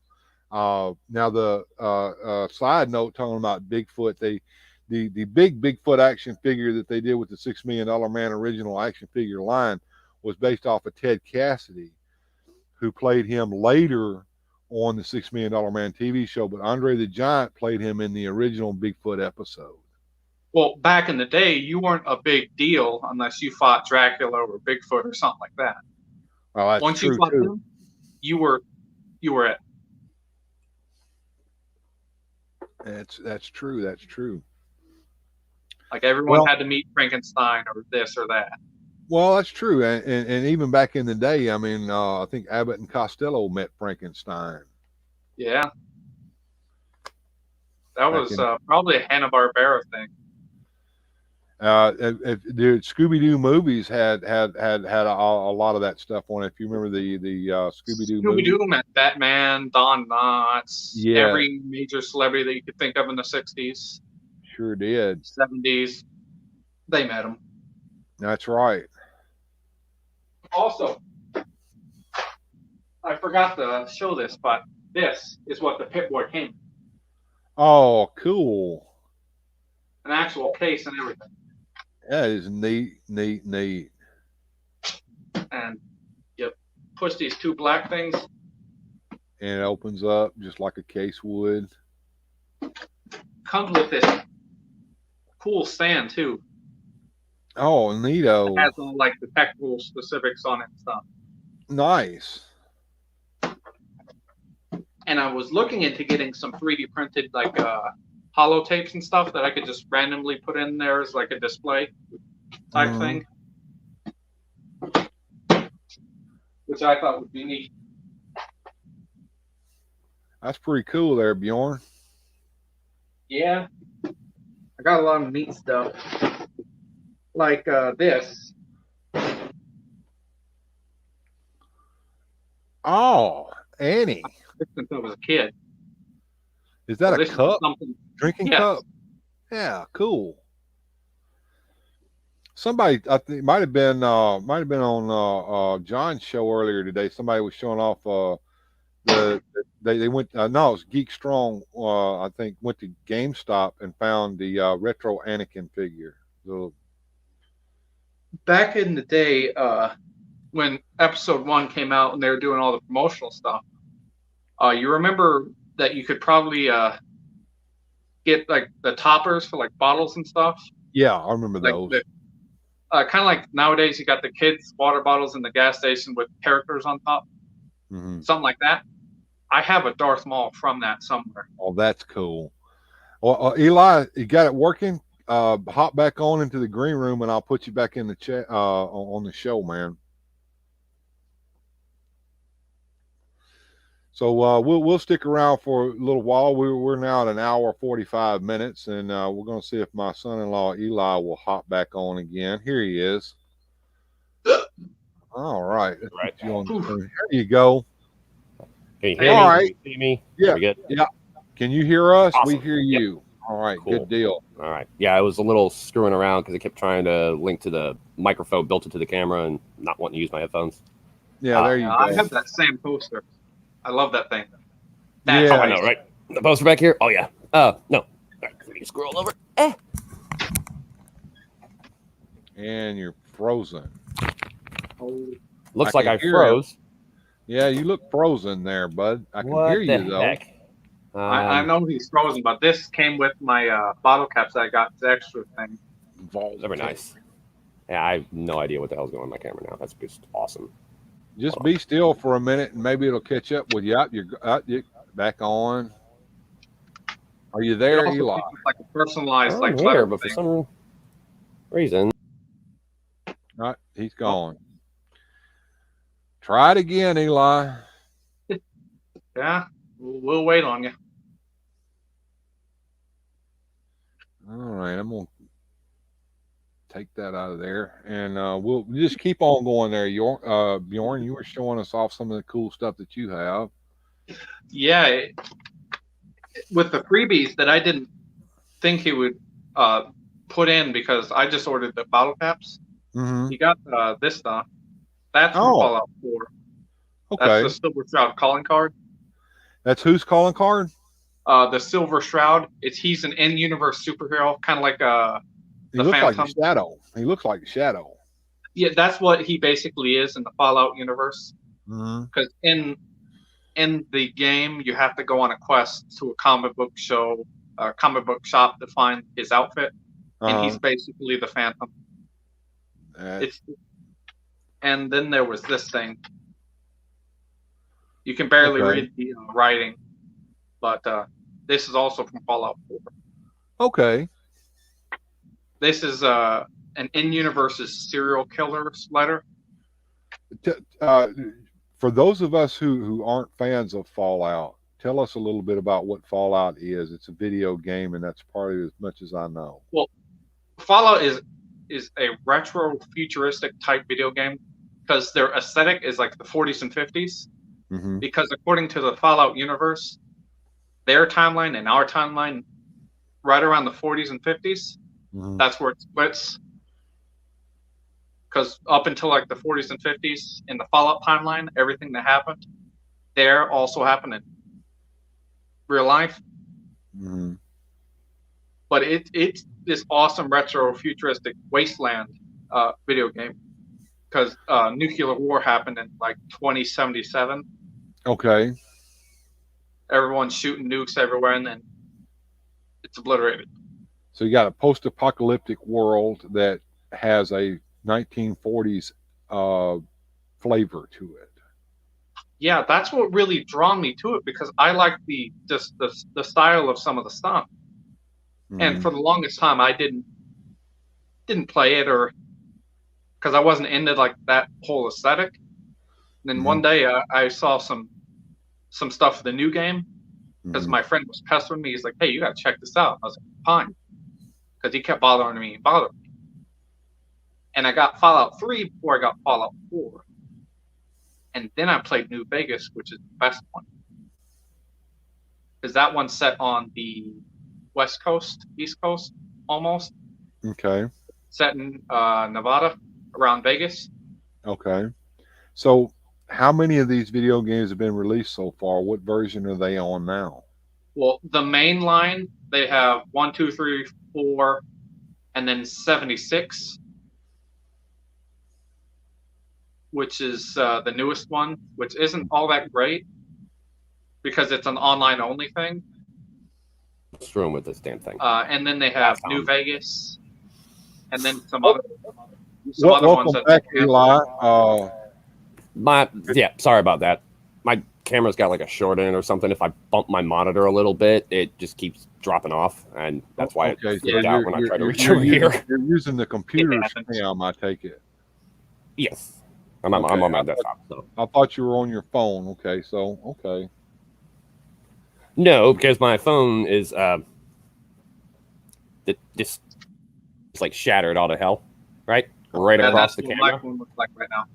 Yeah, so I can't. You wouldn't see my face. You just blur. Okay. Did you see all that stuff I showed earlier? All the Fallout stuff? I was seeing.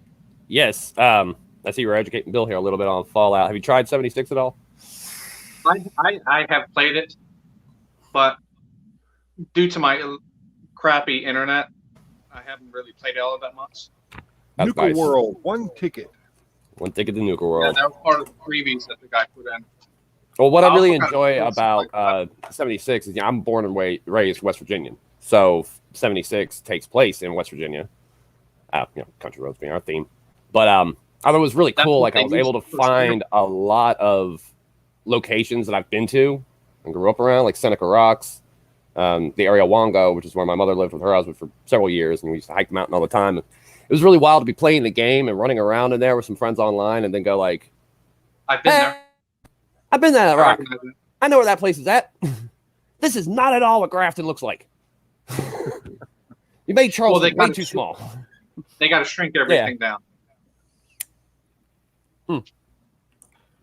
Yeah, but it was pretty sweet. I mean, the game got better over Like time. New Vegas? It's still kind of new. What? New Vegas. That Best one. That's one, hands down. Played it too many damn times. I Last keep playthrough hearing was Super rumors that Ginger. they're redoing it. Or they're either going to remake it or have a sequel. I know there's a modding community has been doing. They're working on They're doing the Fallout 3 one. I think, and they're using the Fallout New Vegas engine. I thought, but I've seen some people doing some Fallout 3 stuff with Fallout 4's engine. my staff down. Yeah, so y'all saw this thing in the background back here. Sorry, I love this thing. wobble around. So this is the Legacy Adult Collectors version. So to scale, it's huge. It's heavy. It's got a lot of die-cast steel in it too. And I don't know how well we can hear these. Sound effects are kind of up here, so.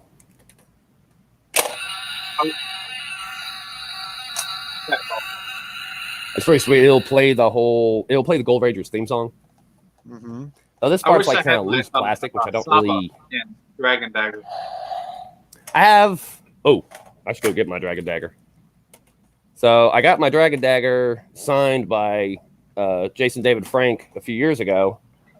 I'll be right back on that. Let me very gently set these down and not bump my camera so my shit don't go.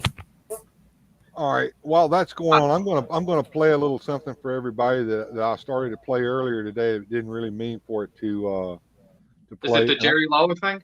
No, I'm gonna play a little commercial break here while he's going to go get that. Okay. All right. Well, while he's doing that, I'm going to look at mine. And now these messages.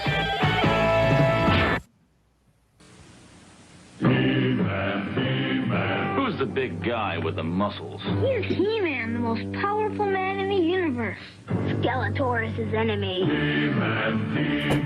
Here's He-Man, Skeletor, and Castle Grayskull. You have to put the castle together. You're doomed, He-Man. Oh, yeah? Watch this action, Dad. Now I have the power. He-Man and Skeletor each sold separately. Castle Grayskull also sold separately from the Masters of the Universe collection from Mattel. As evening approaches Toothopolis, so do the cavity creeps. Oh, no! Cavity creep! Hurry, the crest's up. Cavity creep spotted! Stupid florist can won't fix them. Not crest! Yay! Crest! Watch treats See your dentist. and fight the cavity creeps like the Crest team. Fight cavities with Crest.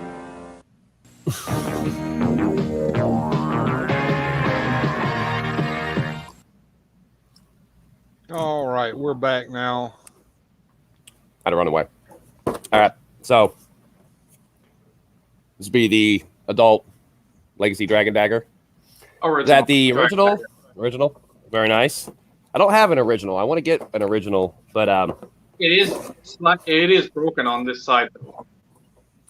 we'll say I have an original Saba that I restored, and then I have one that's made of wood. When I used, I did a Game of Thrones themed. I have that one. I will love the Legacy Collection version of that one. It's like 4 feet long, freaking huge. I have one out in my living room, but yeah. So it's our. You see, it's that's an awesome. autograph by JDF. Oops, maybe flip that over and see a little. Does better. it make noises too, like the original? Oh yeah, yeah. This one is die-cast steel, mostly at least. I don't know how you can hear these without swoosh, clang, kaboosh. Mine still makes a noise too. But I haven't put batteries in mine in a while, so. Actually, you have to. I think I'm trying to remember the combination.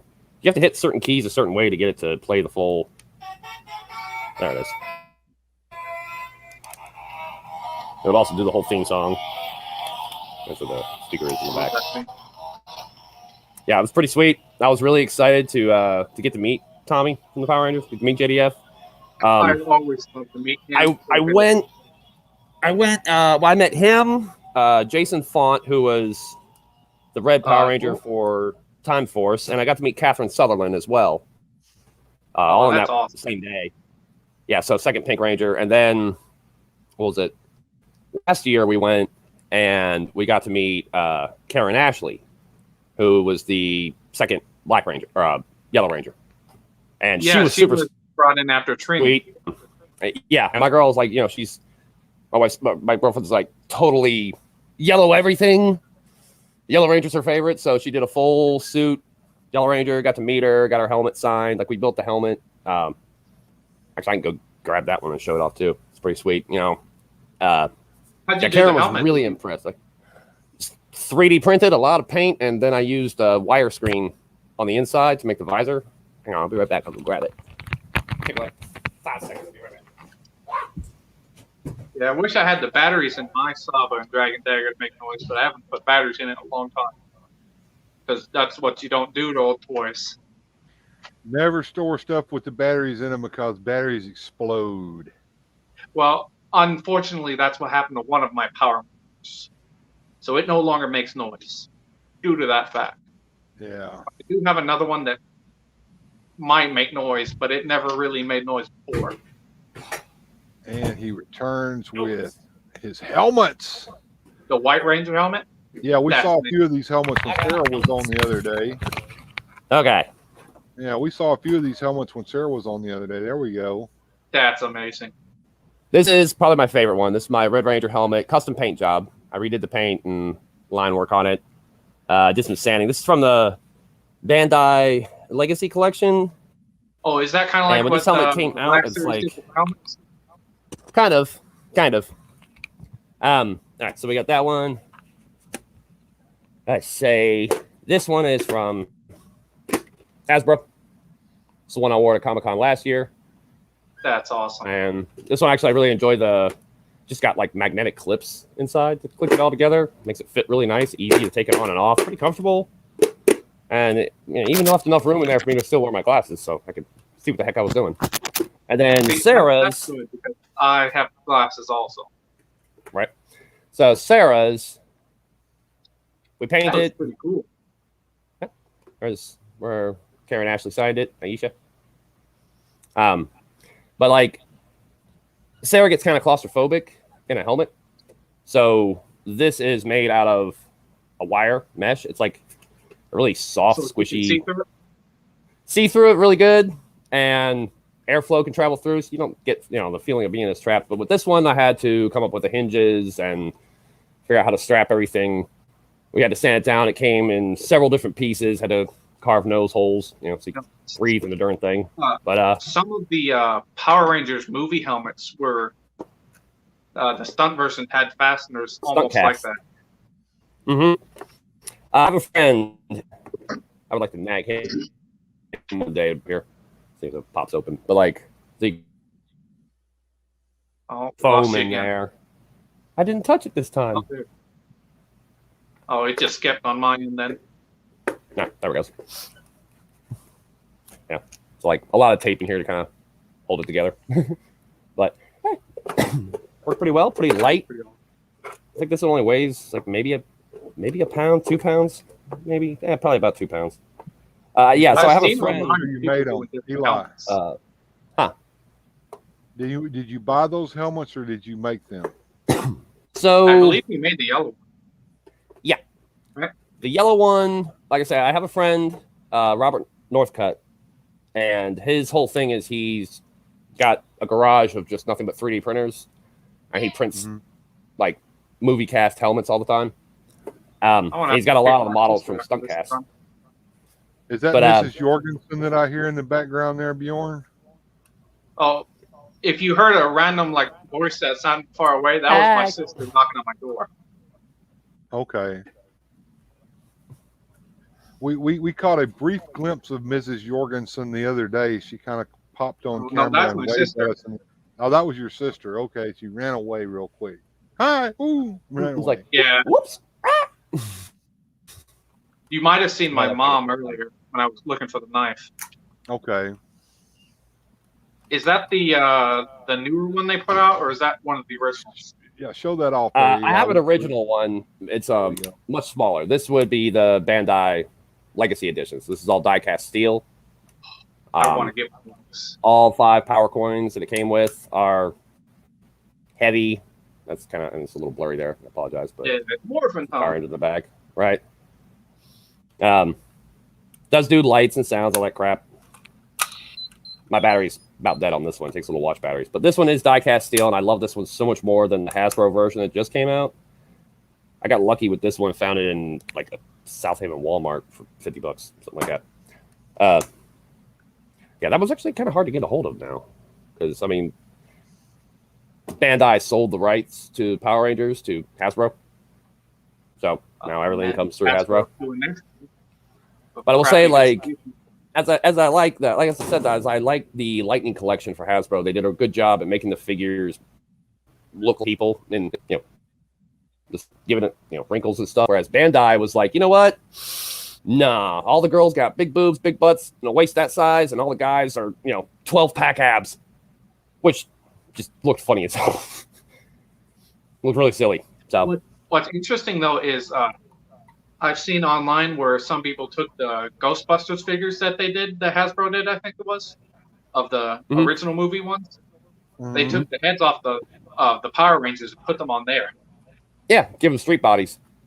And I mean that's I've seen a few people do that with the Star Wars Black Series, using some of those figures as well to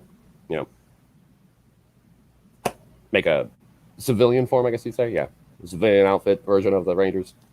Well, all you got to do is find one with like red colored clothing, blue, yellow, pink, and white, or whatever. Right. If that's what they did. Yeah, they're all going to have their colors for their shirt. I mean, that was part of Hayam Saban's like whole shtick when he made Power Rangers. He wanted it to be a cartoon, with just real people in it. Well, when he told it from the Super Sentai. Stan Lee tried to bring over the Sentai stuff back in the 70s. Yeah, and instead he left Spider-Man over there for a while. We got Spider-Man and his giant robot. Have either of you guys seen the Spider-Man show that they did back then? I've seen pieces of it, clips yeah, of it. Pieces, clips. That is the most actually watched the whole episode, but cheesy thing you've ever seen in your life. Spider-Man had a giant robot. Yep. And rode around in a race car. It was cool. Obviously, if you're in Japan and you have a show, you got to have some kind of big robot because that's their whole thing. Yeah. Everyone has robots. was like the U.S. made the Powerpuff Girls cartoon, and then Japan went, whoa, whoa, whoa, whoa, whoa, superpowered toddlers. Hold on, we're gonna do this better. And they tried. We got Powerpuff Girls Z. Yeah. Shouldn't have happened. It was just, but, and I don't know. I don't really watch anime anymore or anything like that. I guess I just kind of. I just recently got the full Dragon Ball Z series. I've been watching that on Blu-ray. Oh, nice. Man, I quit watching. I think after the Boo saga ended originally, that's probably where I said, okay, I'm done. Next time on Dragon Ball Z, Goku's gonna stand here and scream real loud for 20 minutes. If I remember correctly, the Kid Buu Krillin's saga probably gonna die. might have been the last one. Say that again, Bjorn. I said, if I remember correctly, the Kid Buu saga was the last one. Yeah, You know the what? Majin Buu saga I'm gonna was go get supposed to be the DVDs last real one, quick. but then they went and they had to come back with what Dragon Ball Kai or whatever they did afterwards.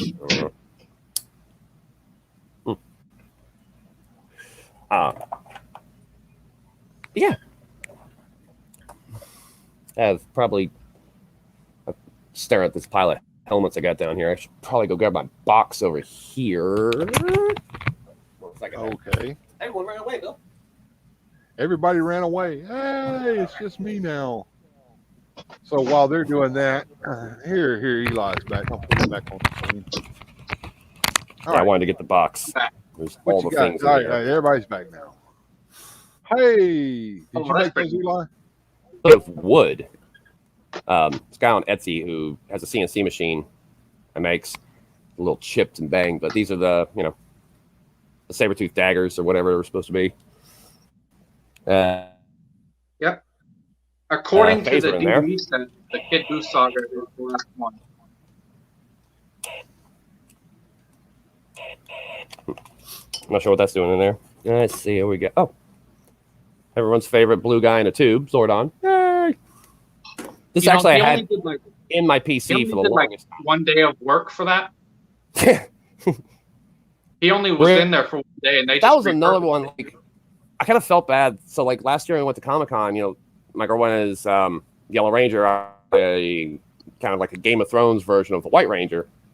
And I'll have to show you the chest armor piece we made. That we made from scratch, and Sarah did all the painting on it, and she painted on the White Tiger and the Falcon on the breastplates.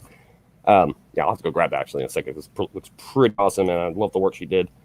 But it's my big box of Ranger figures. They're all just kind of piled in here. And we got King Sphinx. It's one of the cooler bad guys, right? That's the God, Legacy everywhere. collection, or Lightning collection, or whatever it is, right? Yeah, pretty much. Yeah, You have all the lightning here. pig guy? Putty Patrol. I don't have Pudgy Pig yet. I did get the board game. I love their Rita Repulsa figure, especially if she comes with an actual like cloth dress. I thought that was pretty sweet. Her I don't like it when they do the face whole makeup, traffic like- cone thing. right. So this was nice. It was like, oh, you're flowy. You can move. You can you can actually take this whole thing off of her and put it on Kimberly and make her look like that one episode where she was evil. Every show back then had a There's so many in here. This is what I won't say this is really a custom. It's more of I had a cape left over from, and I wound up just sticking it on dude because he just looked really freaking cool with a cape.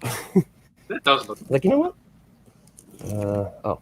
It's another one of my favorite monsters. I have the one yeah, of the the pumpkin wrapper. early Power Rangers villains were voiced by Bryan Cranston, who was on Breaking Bad. It was he played Zordon in the 2017 reboot as well, so that was also pretty sweet. I heard also they named Billy after Bryan Cranston because Cranston was Billy's last name. Yep, William Cranston is the character's name. That might have been a thing. I honestly don't know on that one. It might be just one of those internet rumor things. Makes a good story though. Hey, yeah, it does. Yeah, so David Yost is going to be at the Mississippi Comic Con in the next month. Him and Amy Jo Johnson will both be there. And with David, he only recently got back into doing touring, I guess. You know, going to cons and stuff. Yeah, and because of discrimination back in the day. yeah. So finally he decided, okay, I'll get out there and start doing it again. Whee! That and, you know, money's probably starting to run dry, so it's time to go back to work. I heard he was going to be in the new Power Rangers series on Netflix. Yeah, well, he's already wrote 2 new stories. And they were looking at using one of his stories that he wrote because it's kind of the story idea to the one Netflix is trying to do, which is, I mean, one issue I think with the movies that they keep screwing up, like this last 2017 movie, it was Power Rangers meets The Breakfast Club. That was basically, like, that's what it felt like. This new one they're wanting to do is going to be Power Rangers meets Back to the Future. well, see, a rumor that I heard is that they're going to try to discontinue stuff from overseas and go with the storyline of the new movie. The current season that's going right now, Dino Fury, is going to be the last one to feature Super Sentai footage. After that, it's going to be all original stories and American footage. I mean, that might work. I will say my absolute favorite series was the last one Disney did right before they sold it back to Saban. Mystic Force? And that was RPM. Oh, RPM is that one. goofy because it's goofy because one, like, it's such a dark story for Power Rangers. I mean, it's like this is, you know, Skynet took over, wiped out everybody. There's one city left, and the Power Rangers live there. But if you go outside, you're like poisoned to death by nuclear radiation, and there's giant robots searching the desert to kill everybody and turn them into their mindless robo slaves. That's some screwed up shit. Not to mention our main like hero. Oh, it's the one where they're fighting Godzilla. I want it. Oh. That's got to be good. That's a nerdgasm right there. That's my fandom, her fandom. Let them fight. All right, the art in there is just beautiful. Now, does this feature a lot of art by Dan Mora? Or is it Higgins working on that one again? I think he did wrote the art probably is most of the by story. Freddie Williams. Oh, Williams, okay. Second, and colored by Andrew Dowds. Oh, I'm not sure I know They either did one of them. slightly redesign some of the characters, like Billy. I'm not too big a fan of his redesign. Let me see if I can find it. Yeah, here's a good picture. I don't know how well you could see it. There's Zordon there. No. Like, damn, Zordon, you're like roiding out a little bit. Yeah, I see what you mean. Like, they kind of... What's going on with this alpha over there? Yeah, I see what you mean. It's kind of... I feel like they were staring at the legacy figures when they were designing it's very much these. stylized because if you look, see, that's Jason there. I don't know how well you can see that. So it's definitely stylized. Kinda very. No, I feel about that one. Well, if you just ignore that, it's great because it's just one design.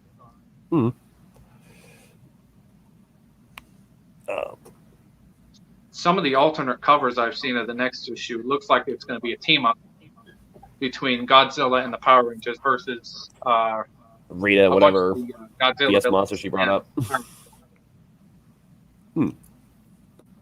Yeah, I would like to see Godzilla just, you know, like swing his tail at Goldar and slap him across the town, just drop his ass. I like when Godzilla took out Zilla, and which one of the, I'd have to ask Sarah which movie it was exactly. Yeah, I'm not a Godzilla guy either. I mean, I might know. What's the one where Godzilla? Is it Final Wars? I think he fights Gino. Where he fights Zilla.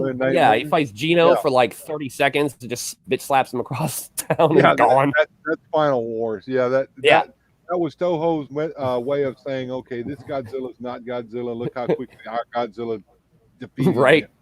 It's like, curb stomp him real quick. Yeah. I would love to see that kind of thing happen, though, where Godzilla just like slaps Goldar right across town and just drops his ass. leaves him out. Well, in the second issue of that comic, Godzilla hit the Rangers, the Megazord, with his like atomic breath or whatever that was, his like laser beam. That So cloud. that And it survived it.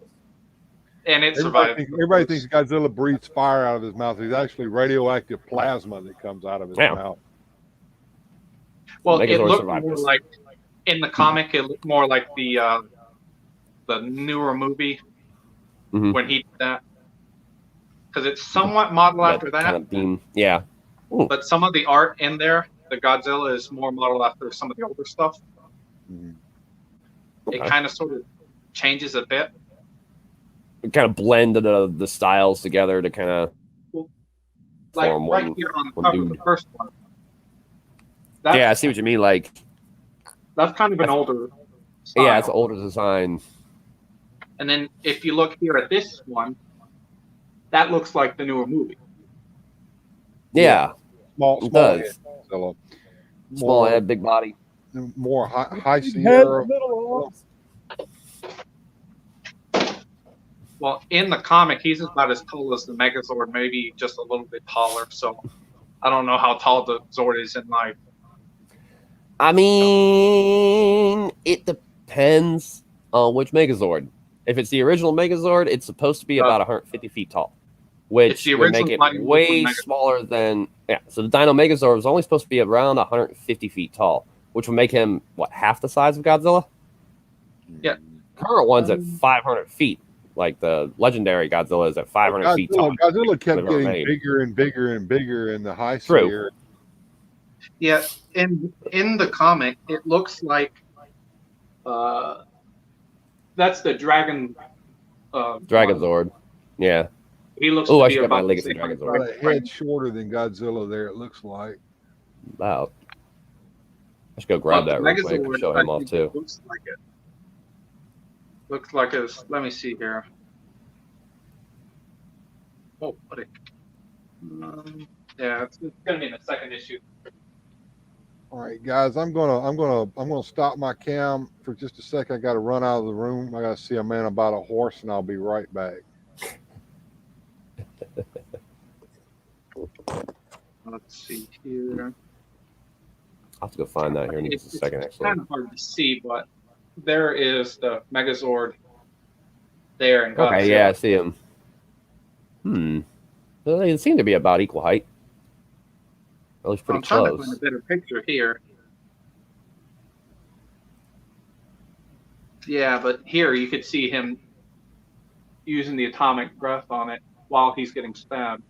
Ooh, man with the power sword. Oof. And the Megazord survives this, which gets me because it's like... Well, according to this comic, the Megazord has self-healing properties. All right, that's a new one. So it can heal itself. They just have to not be in the thing. Well, I mean, that would make sense because, like, I couldn't imagine Alpha just sitting down there all day and night trying to patch the thing back up after every fight. Yeah, according to this, the actual quote is their self-repair technology should have them good as new in no time. Oh, wow. That's cool. So, I apparently definitely need to that's get this how book it just for keeps some more healing canon itself. now. Some more story. Like, I'm a big fan of the Boom Comics series. She gets them. I've never read those. You come in? No, I'm live streaming right now. Yeah. Okay. She was about to pop in. And then Tommy's she was like, redesign no. is kind of interesting in the comic. That was one thing I will say was disappointing when I met him. I'm taller than him.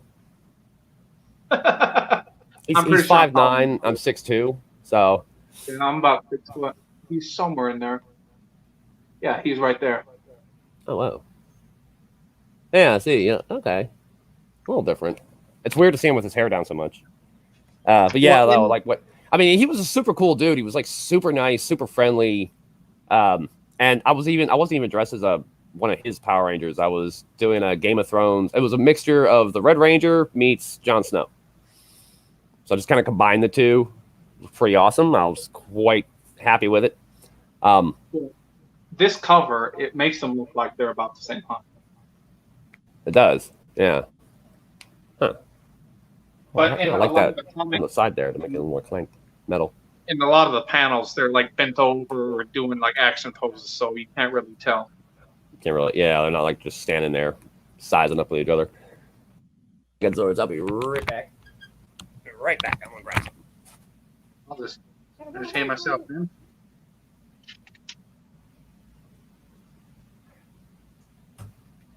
Let me try to find.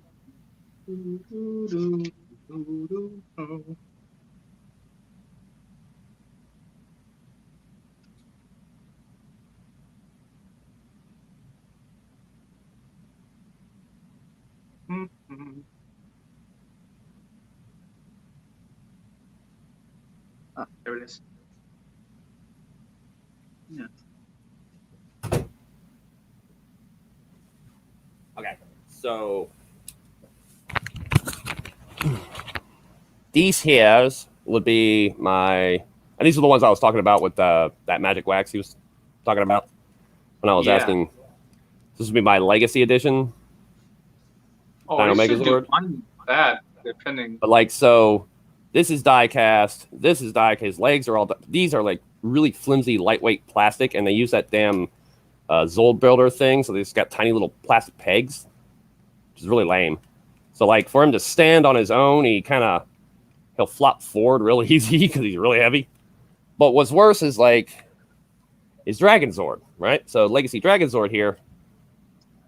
Boop, boop, boop, doo-doo-doo. I will say his tail is just glorious. That tail goes all over. See, the tail can help balance that. You right, what balances him. So he stands just fine. You know, again, this is all die-cast steel. It's all very heavy. No stickers. Everything is like molded plastic and painted in. This one doesn't have any lights and sounds like the old 90s toy had. That, you know, I had one as a kid, and I'm really bummed that I got rid of it. I never really had any of the Zords as a kid. I only had a couple of the Power Rangers, and that was it. You know, this one, I really love the gold like emblems down here on the feet. I think it's just so pretty.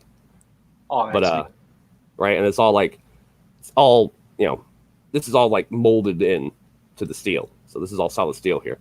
But like, so you know, this one combines with Megazord, and he kind of wears Dragon Zord over top of him like a cape.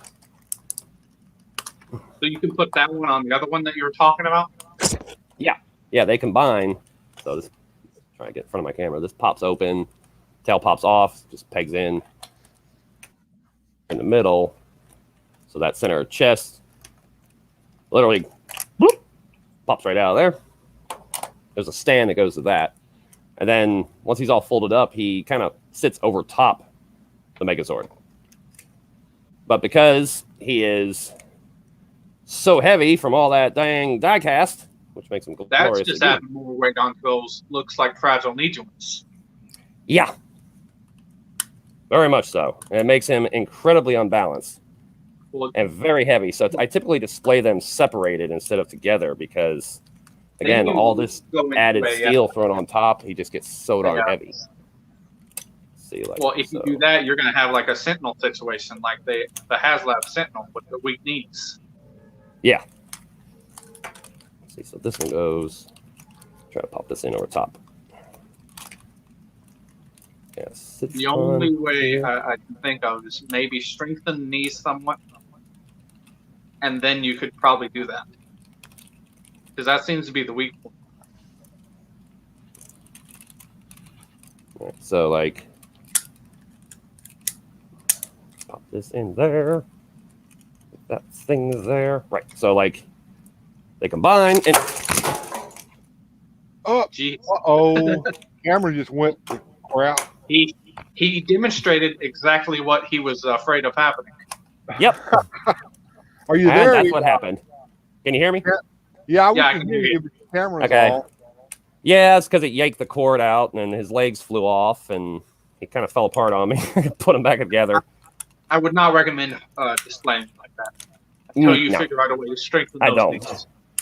I will say they sit on a dresser in the bedroom or in the spare room, so they're further back away from anything. So if they do fall down, they don't go very far. But yeah, that's what I was getting at is these dang. This whole Zord builder set is really, really floppy. So I got him standing right there. See, that's the problem Nope. with big robots. And there he goes again. They just don't want him to have strong knees for Nope, some reason. not at all.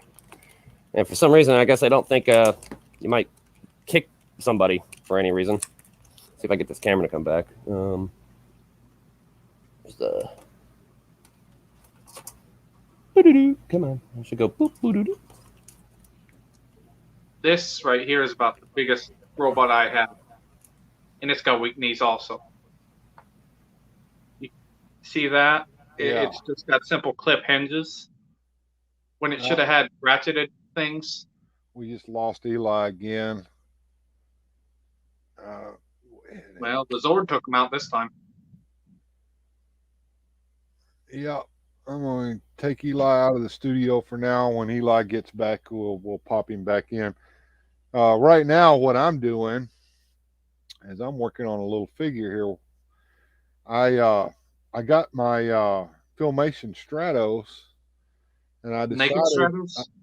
yeah, the one that I made the Filmation Stratos with. He had on the red backpack that came from the newer Rey Mysterio. I'm actually going to put a vintage backpack on him so that he looks even more like Filmation Stratos. Well, see, that's the great thing about the Origins line Yep. is you can swap the accessories over. That's right. They fit. They fit perfectly. Now, the problem is that he came with the blue wings, and I actually have a set of wings that I painted red, but I'm not going to do that. I'm going to see what happens if I actually put the red wings from the vintage Stratos on him and see if they actually fit. So let's see what happens. See what happens here, because they got the bands on them, and the bands may be what the problem. Well, they just like slip on the arm type thing. Well, they do and they don't. They actually have a little clip so you can clip them on if you want to, but I never did because that always messes up the plastic after a while. I'm just gonna see if they slip on, and pop the wrist in, and boom. Check that out. Oh, that looks cool. And the other side, I had to re-glue the band onto, and I don't know how well that's going to stick because I use the old super glue here. Let's see what happens. Well, if it ever breaks, use some of that magic wax. Yeah, there you go. Let's see if it's going to fit on there and stay in place. Bend his arm and put the cuff on. And check it out. Oh, that looks cool. And we'll pop his legs on, and he's got Rey Mysterio's boots on. So now he actually does look like Filmation Stratos, although the wings color are a little darker than the boots and the helmet. It really didn't matter because that was the same deal with the original figure. I mean, and yes, my original figure was the blue bearded Stratos. So there we go. Well, it's not Stratos, but I do have a Triclops on the Sky Sled, I think it is. Oh, that's cool. Is that the Mega Constructs? Yeah. Cool. And what a neat thing is, like the Origins one, I can replace this thing with the other one. Oh, wow. Okay.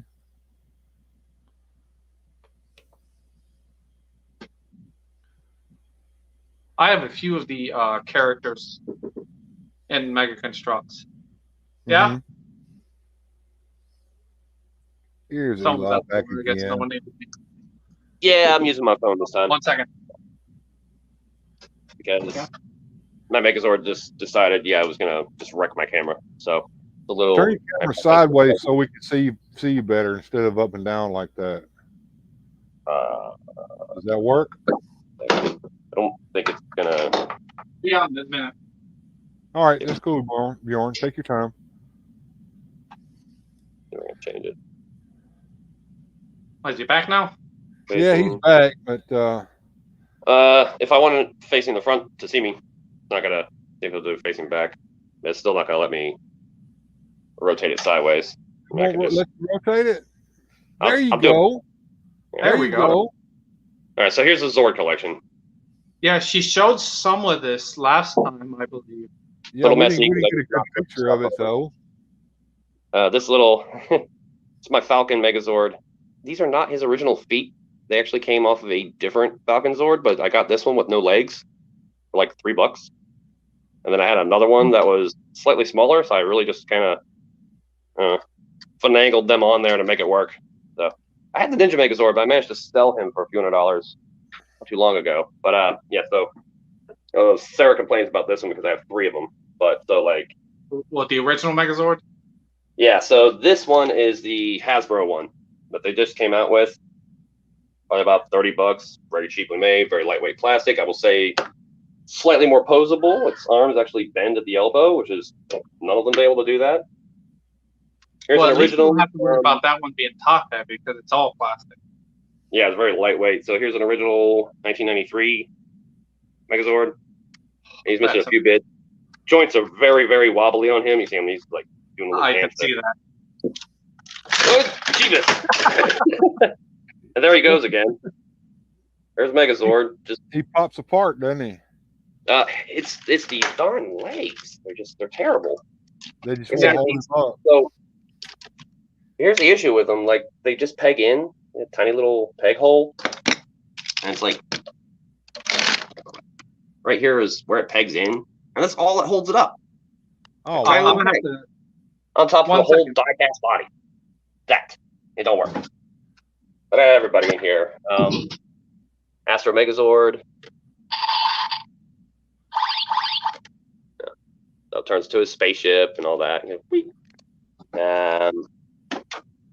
Super Zeo Megazord, all 5 of those individual pieces. His head keeps flopping out of the foot down there. Oh boy. Let's see here. We have the White Tiger Thunder Megazord. I think I'm gonna take you guys on Thunder Megazord up here. Have my Dino Thunder, at least 2 of the legacy Dino Thunder Rangers. Well, they did dinosaurs quite a few number of times. Oh yeah, well, I mean, because dinosaurs are awesome. Look, he's got a little tongue in there. Like rolls around. These actually, the bikes aren't the original bikes. These are the bike. Well, these are the original bike figures from, I don't know, 10, 15 years ago. But these are the new Hasbro Lightning figures, and they're just a little. They're like an inch bigger than the toys that came on this.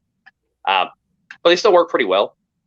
They fit on Well, see, that good. goes back to what we were talking about earlier with props and stuff. Sometimes you could fudge it. Yeah, like this one, he's supposed to go in here, and this is supposed to close around him. The whole body's supposed to like close up, like so. But he doesn't quite fit. His head sticks out a little high, so I just keep it open. It looks good that way. Yeah, I get it open. Oh, who else we got here? Let's see. There's Thunder Megazord. Yeah, Thunder Megazord is actually my absolute favorite out of all of them. I just really loved this toy, this design. Is that the Ninja Storm one? Nope, this would be from Mighty Morphin. Thunder Megazord, Season 2 of Mighty Morphin. Just like when Tommy got his... Is that when Tommy got the White Ranger one? So I got really lucky with this figure. I found him online. I had one, and it was older. The paint, the white on it had no stickers. It was missing its little orbs. The white had turned yellow. And then I found this one for like, I think it was like $15 on Macari, free shipping, and I was like, sold, because it came with a tail. And the tail sword is the hardest part to get for that figure, along with these little flowy bits. These are actually 3D printed. See, okay.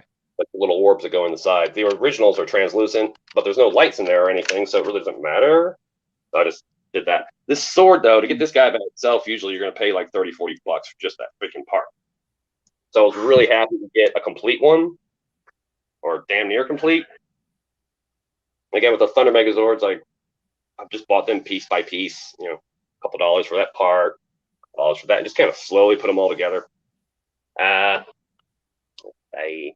haven't watched Mighty Morphin in a long, long time. So, it's hard to watch. It is. It is hard to watch. well, Robo Racer nowadays, is. yeah, because it's so freaking cheesy. It is. But as a kid, you were like, "This is awesome." Right? You didn't notice the thick slab of cheese they put on everything. RPM Rangers, who are some of my favorites, but you see their Megazord back here. This is another one I was really lucky to pick this up. And this guy, this might be, I have to rotate here for a second, go upright. You can. Who is that guy? This would be the Zeo Megazord. Be the 5th season, technically, of Power Rangers. This is where the Gold Ranger came from. He'd be in this series. I believe that was the 4th because they did 3 seasons of Mighty Morphin. Yeah, you're right. It'd be the 4th season then.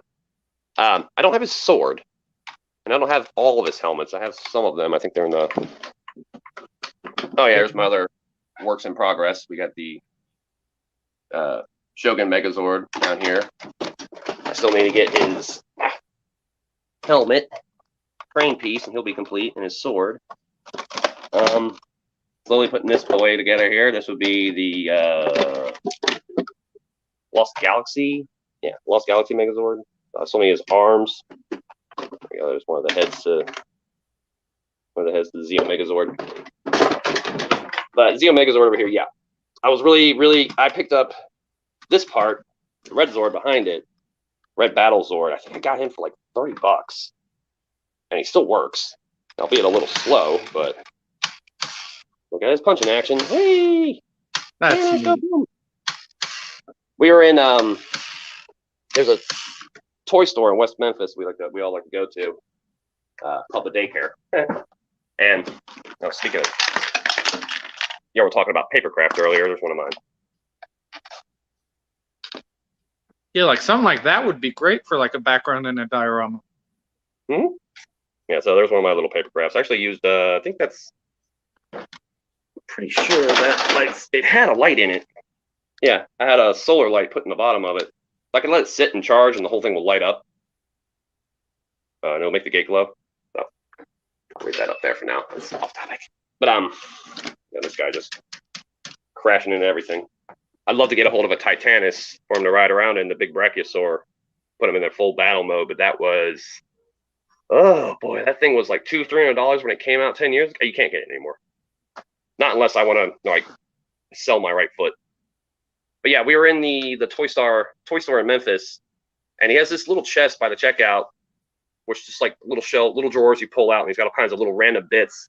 And I'm looking in there, I'm just like kind of looking through them, and I found this one little horn right there, and I went, "Ooh, that's the horn of my Super Zeo Megazord." He's like, take it? I don't even know what that is. I don't know. I know exactly where that went. I was super excited for that. Like, that's just a random piece of plastic. How are you so excited about it? Right? And I was like, nope, I'm excited because it's the other horn. So I still need a couple of helmets for him, but this is one of the ones that was like that. My whole reason for collecting them is that, these are the ones I wanted as a kid. I wanted all these as a kid. I always begged my parents for them every birthday, every Christmas. I only wanted the Mighty Morphin Megazord. I never got it. I never got it as a kid, or the Thunder Megazord, and that was the one I truly wanted out of all of them, was this guy right here. Like I said, well, I never had very much besides the Power Rangers themselves. I didn't have any of the Power Morphers or anything else. I got all that stuff later. Right?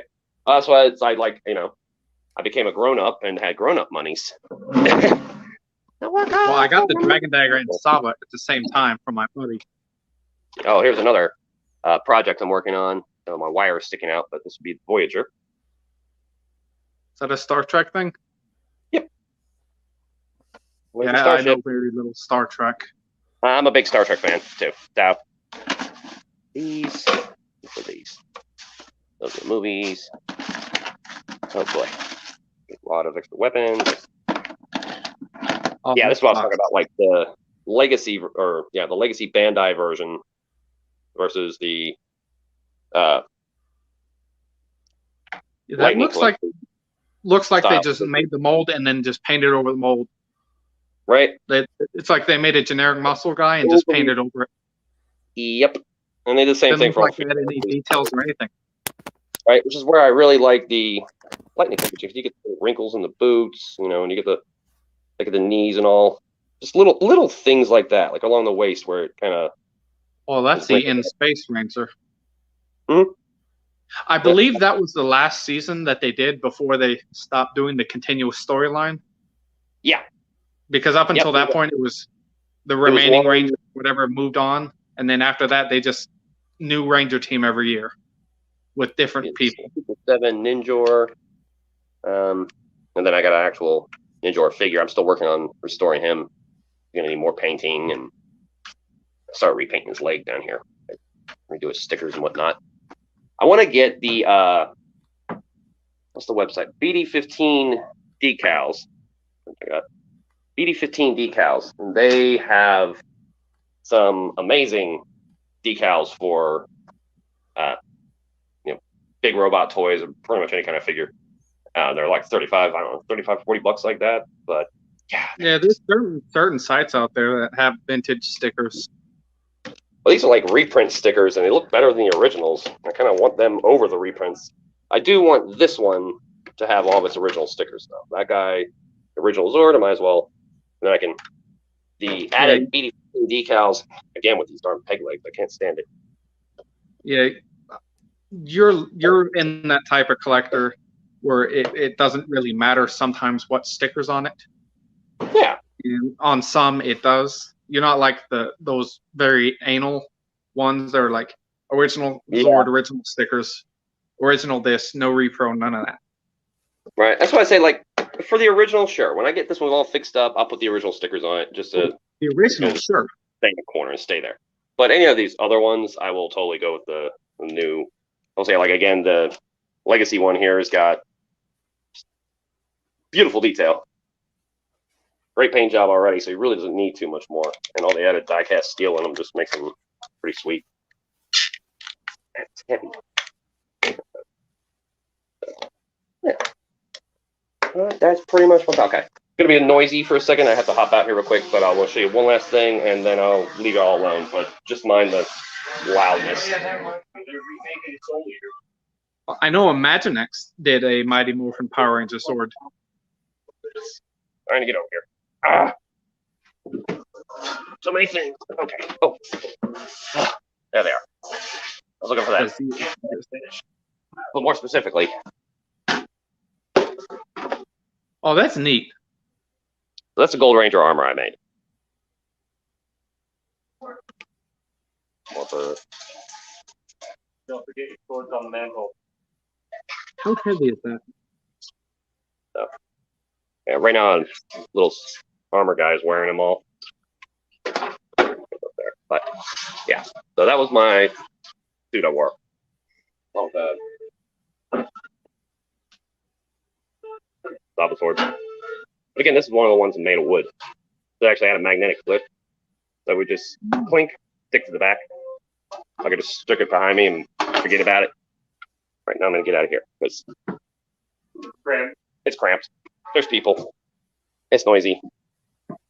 Right now, it's just me and Grandpa.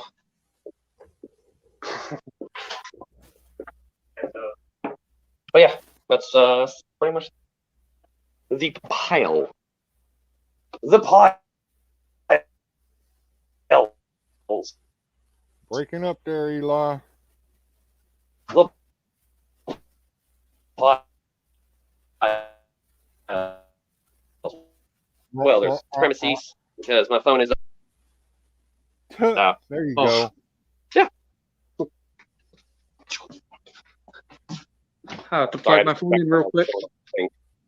But yeah. What's some of it? Eventually, I'll get some of these other guys dug out and displayed and put up properly. Dig out some of my customs as well. I got a few that are just. I really should go through and start selling some of these off again. Because some of these haven't even looked. Like, I don't really care for the SPD Rangers. I'm not even sure how the heck I got them. But you know, I have some.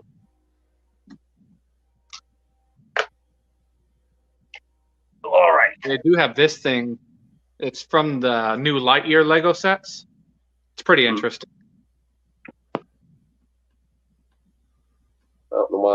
why. I love my camera is like taking so long to catch up to the actual screen on the stream over there. Like I have YouTube running on my computer over here, right? So Yeah, that's that like can get distracting when you do that. I quit doing that after. yeah, Yeah, right it's like now I'm in the I'm very living much room. behind. Not keeping up. Yeah, there's a little bit of a delay on these things, and you got to get used to it. Yeah, The desk cam finally died, so desk cam's offline right now. I'm sitting here gluing a band back on the wing here, kind of holding it in place with my thumb. You were this close to losing me because my phone almost died before I plugged it in. Yeah, I've got my phone plugged in, but it's it's not getting any juice right now. I don't know what it was. There it goes. It's about 4% charged now. Here is that legless Vince McMahon Elite from WrestleMania. Oh, there's I was McMahon. talking about. Is that an old figure or a new figure? No, it's a newer figure. Oh, really? Yes, he's an old version because he's got the brown hair. Yeah, this is a flashback Elite type thing they're doing. It's a Build-A-Figure thing where you get a piece with everything. Yeah. But it's in a WrestleMania or a SummerSlam Elite series.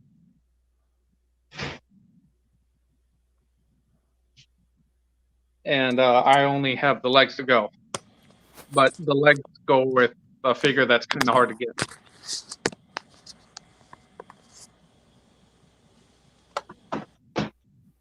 I think Bandai tried that with some of their Ranger figures. They did, and like if you got the original, 5 Mighty Morphins, you got all of them. It came with enough pieces to put together your own little Megazord figure, which was in that pile of my Megazords back there. And as it turns out, like the Red Ranger was the hardest one to find. God, it took almost 2 years before I finally got a hold of one. Everywhere you went, if someone had it, they wanted a couple $100 for the damn thing. And I walked to a GameStop out of the blue, and they had like 3 of them on the shelf. And I was like, mine! All of them! They'll run away with that. Because they had like the chest piece and the head, it was the last part you needed. But it was like, they had to really stick it to you. You didn't get the sword or the shield. To get the sword and the shield, you had to get the San Diego Comic-Con release. And that was a few $100s at release. Mm-hmm. I ain't getting no sword and shield for it. Nah. Well, I think I'm gonna head out now. I'm getting hungry and Grandpa's calling me. So okay. Yep, and my phone's dying anyway, so I think I'll hop off here as well. See ya. All right, Bjorn, take it easy, man. Good to have you on the stream today. Oh, it was tons of fun. Yeah. All right, we'll see you, Thanks Bjorn. for tolerating my phone.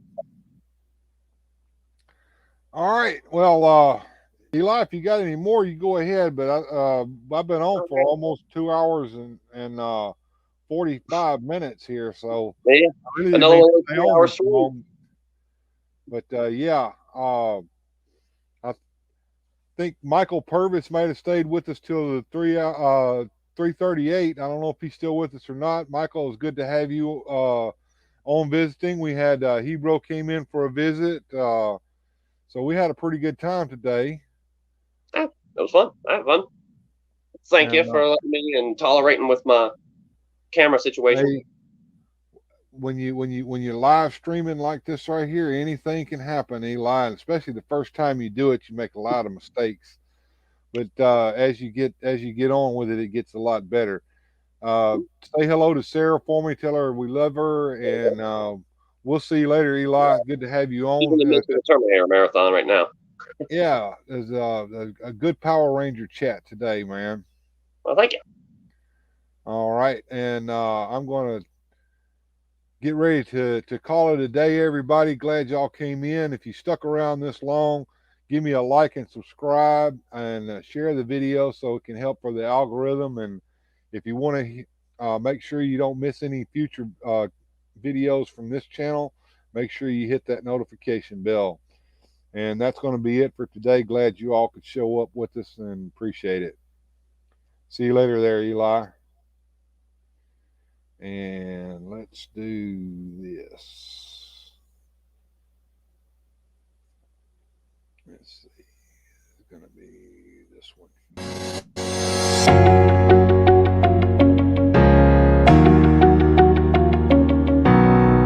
If you enjoyed today's adventure, please hit like and subscribe and share the video. Thank you.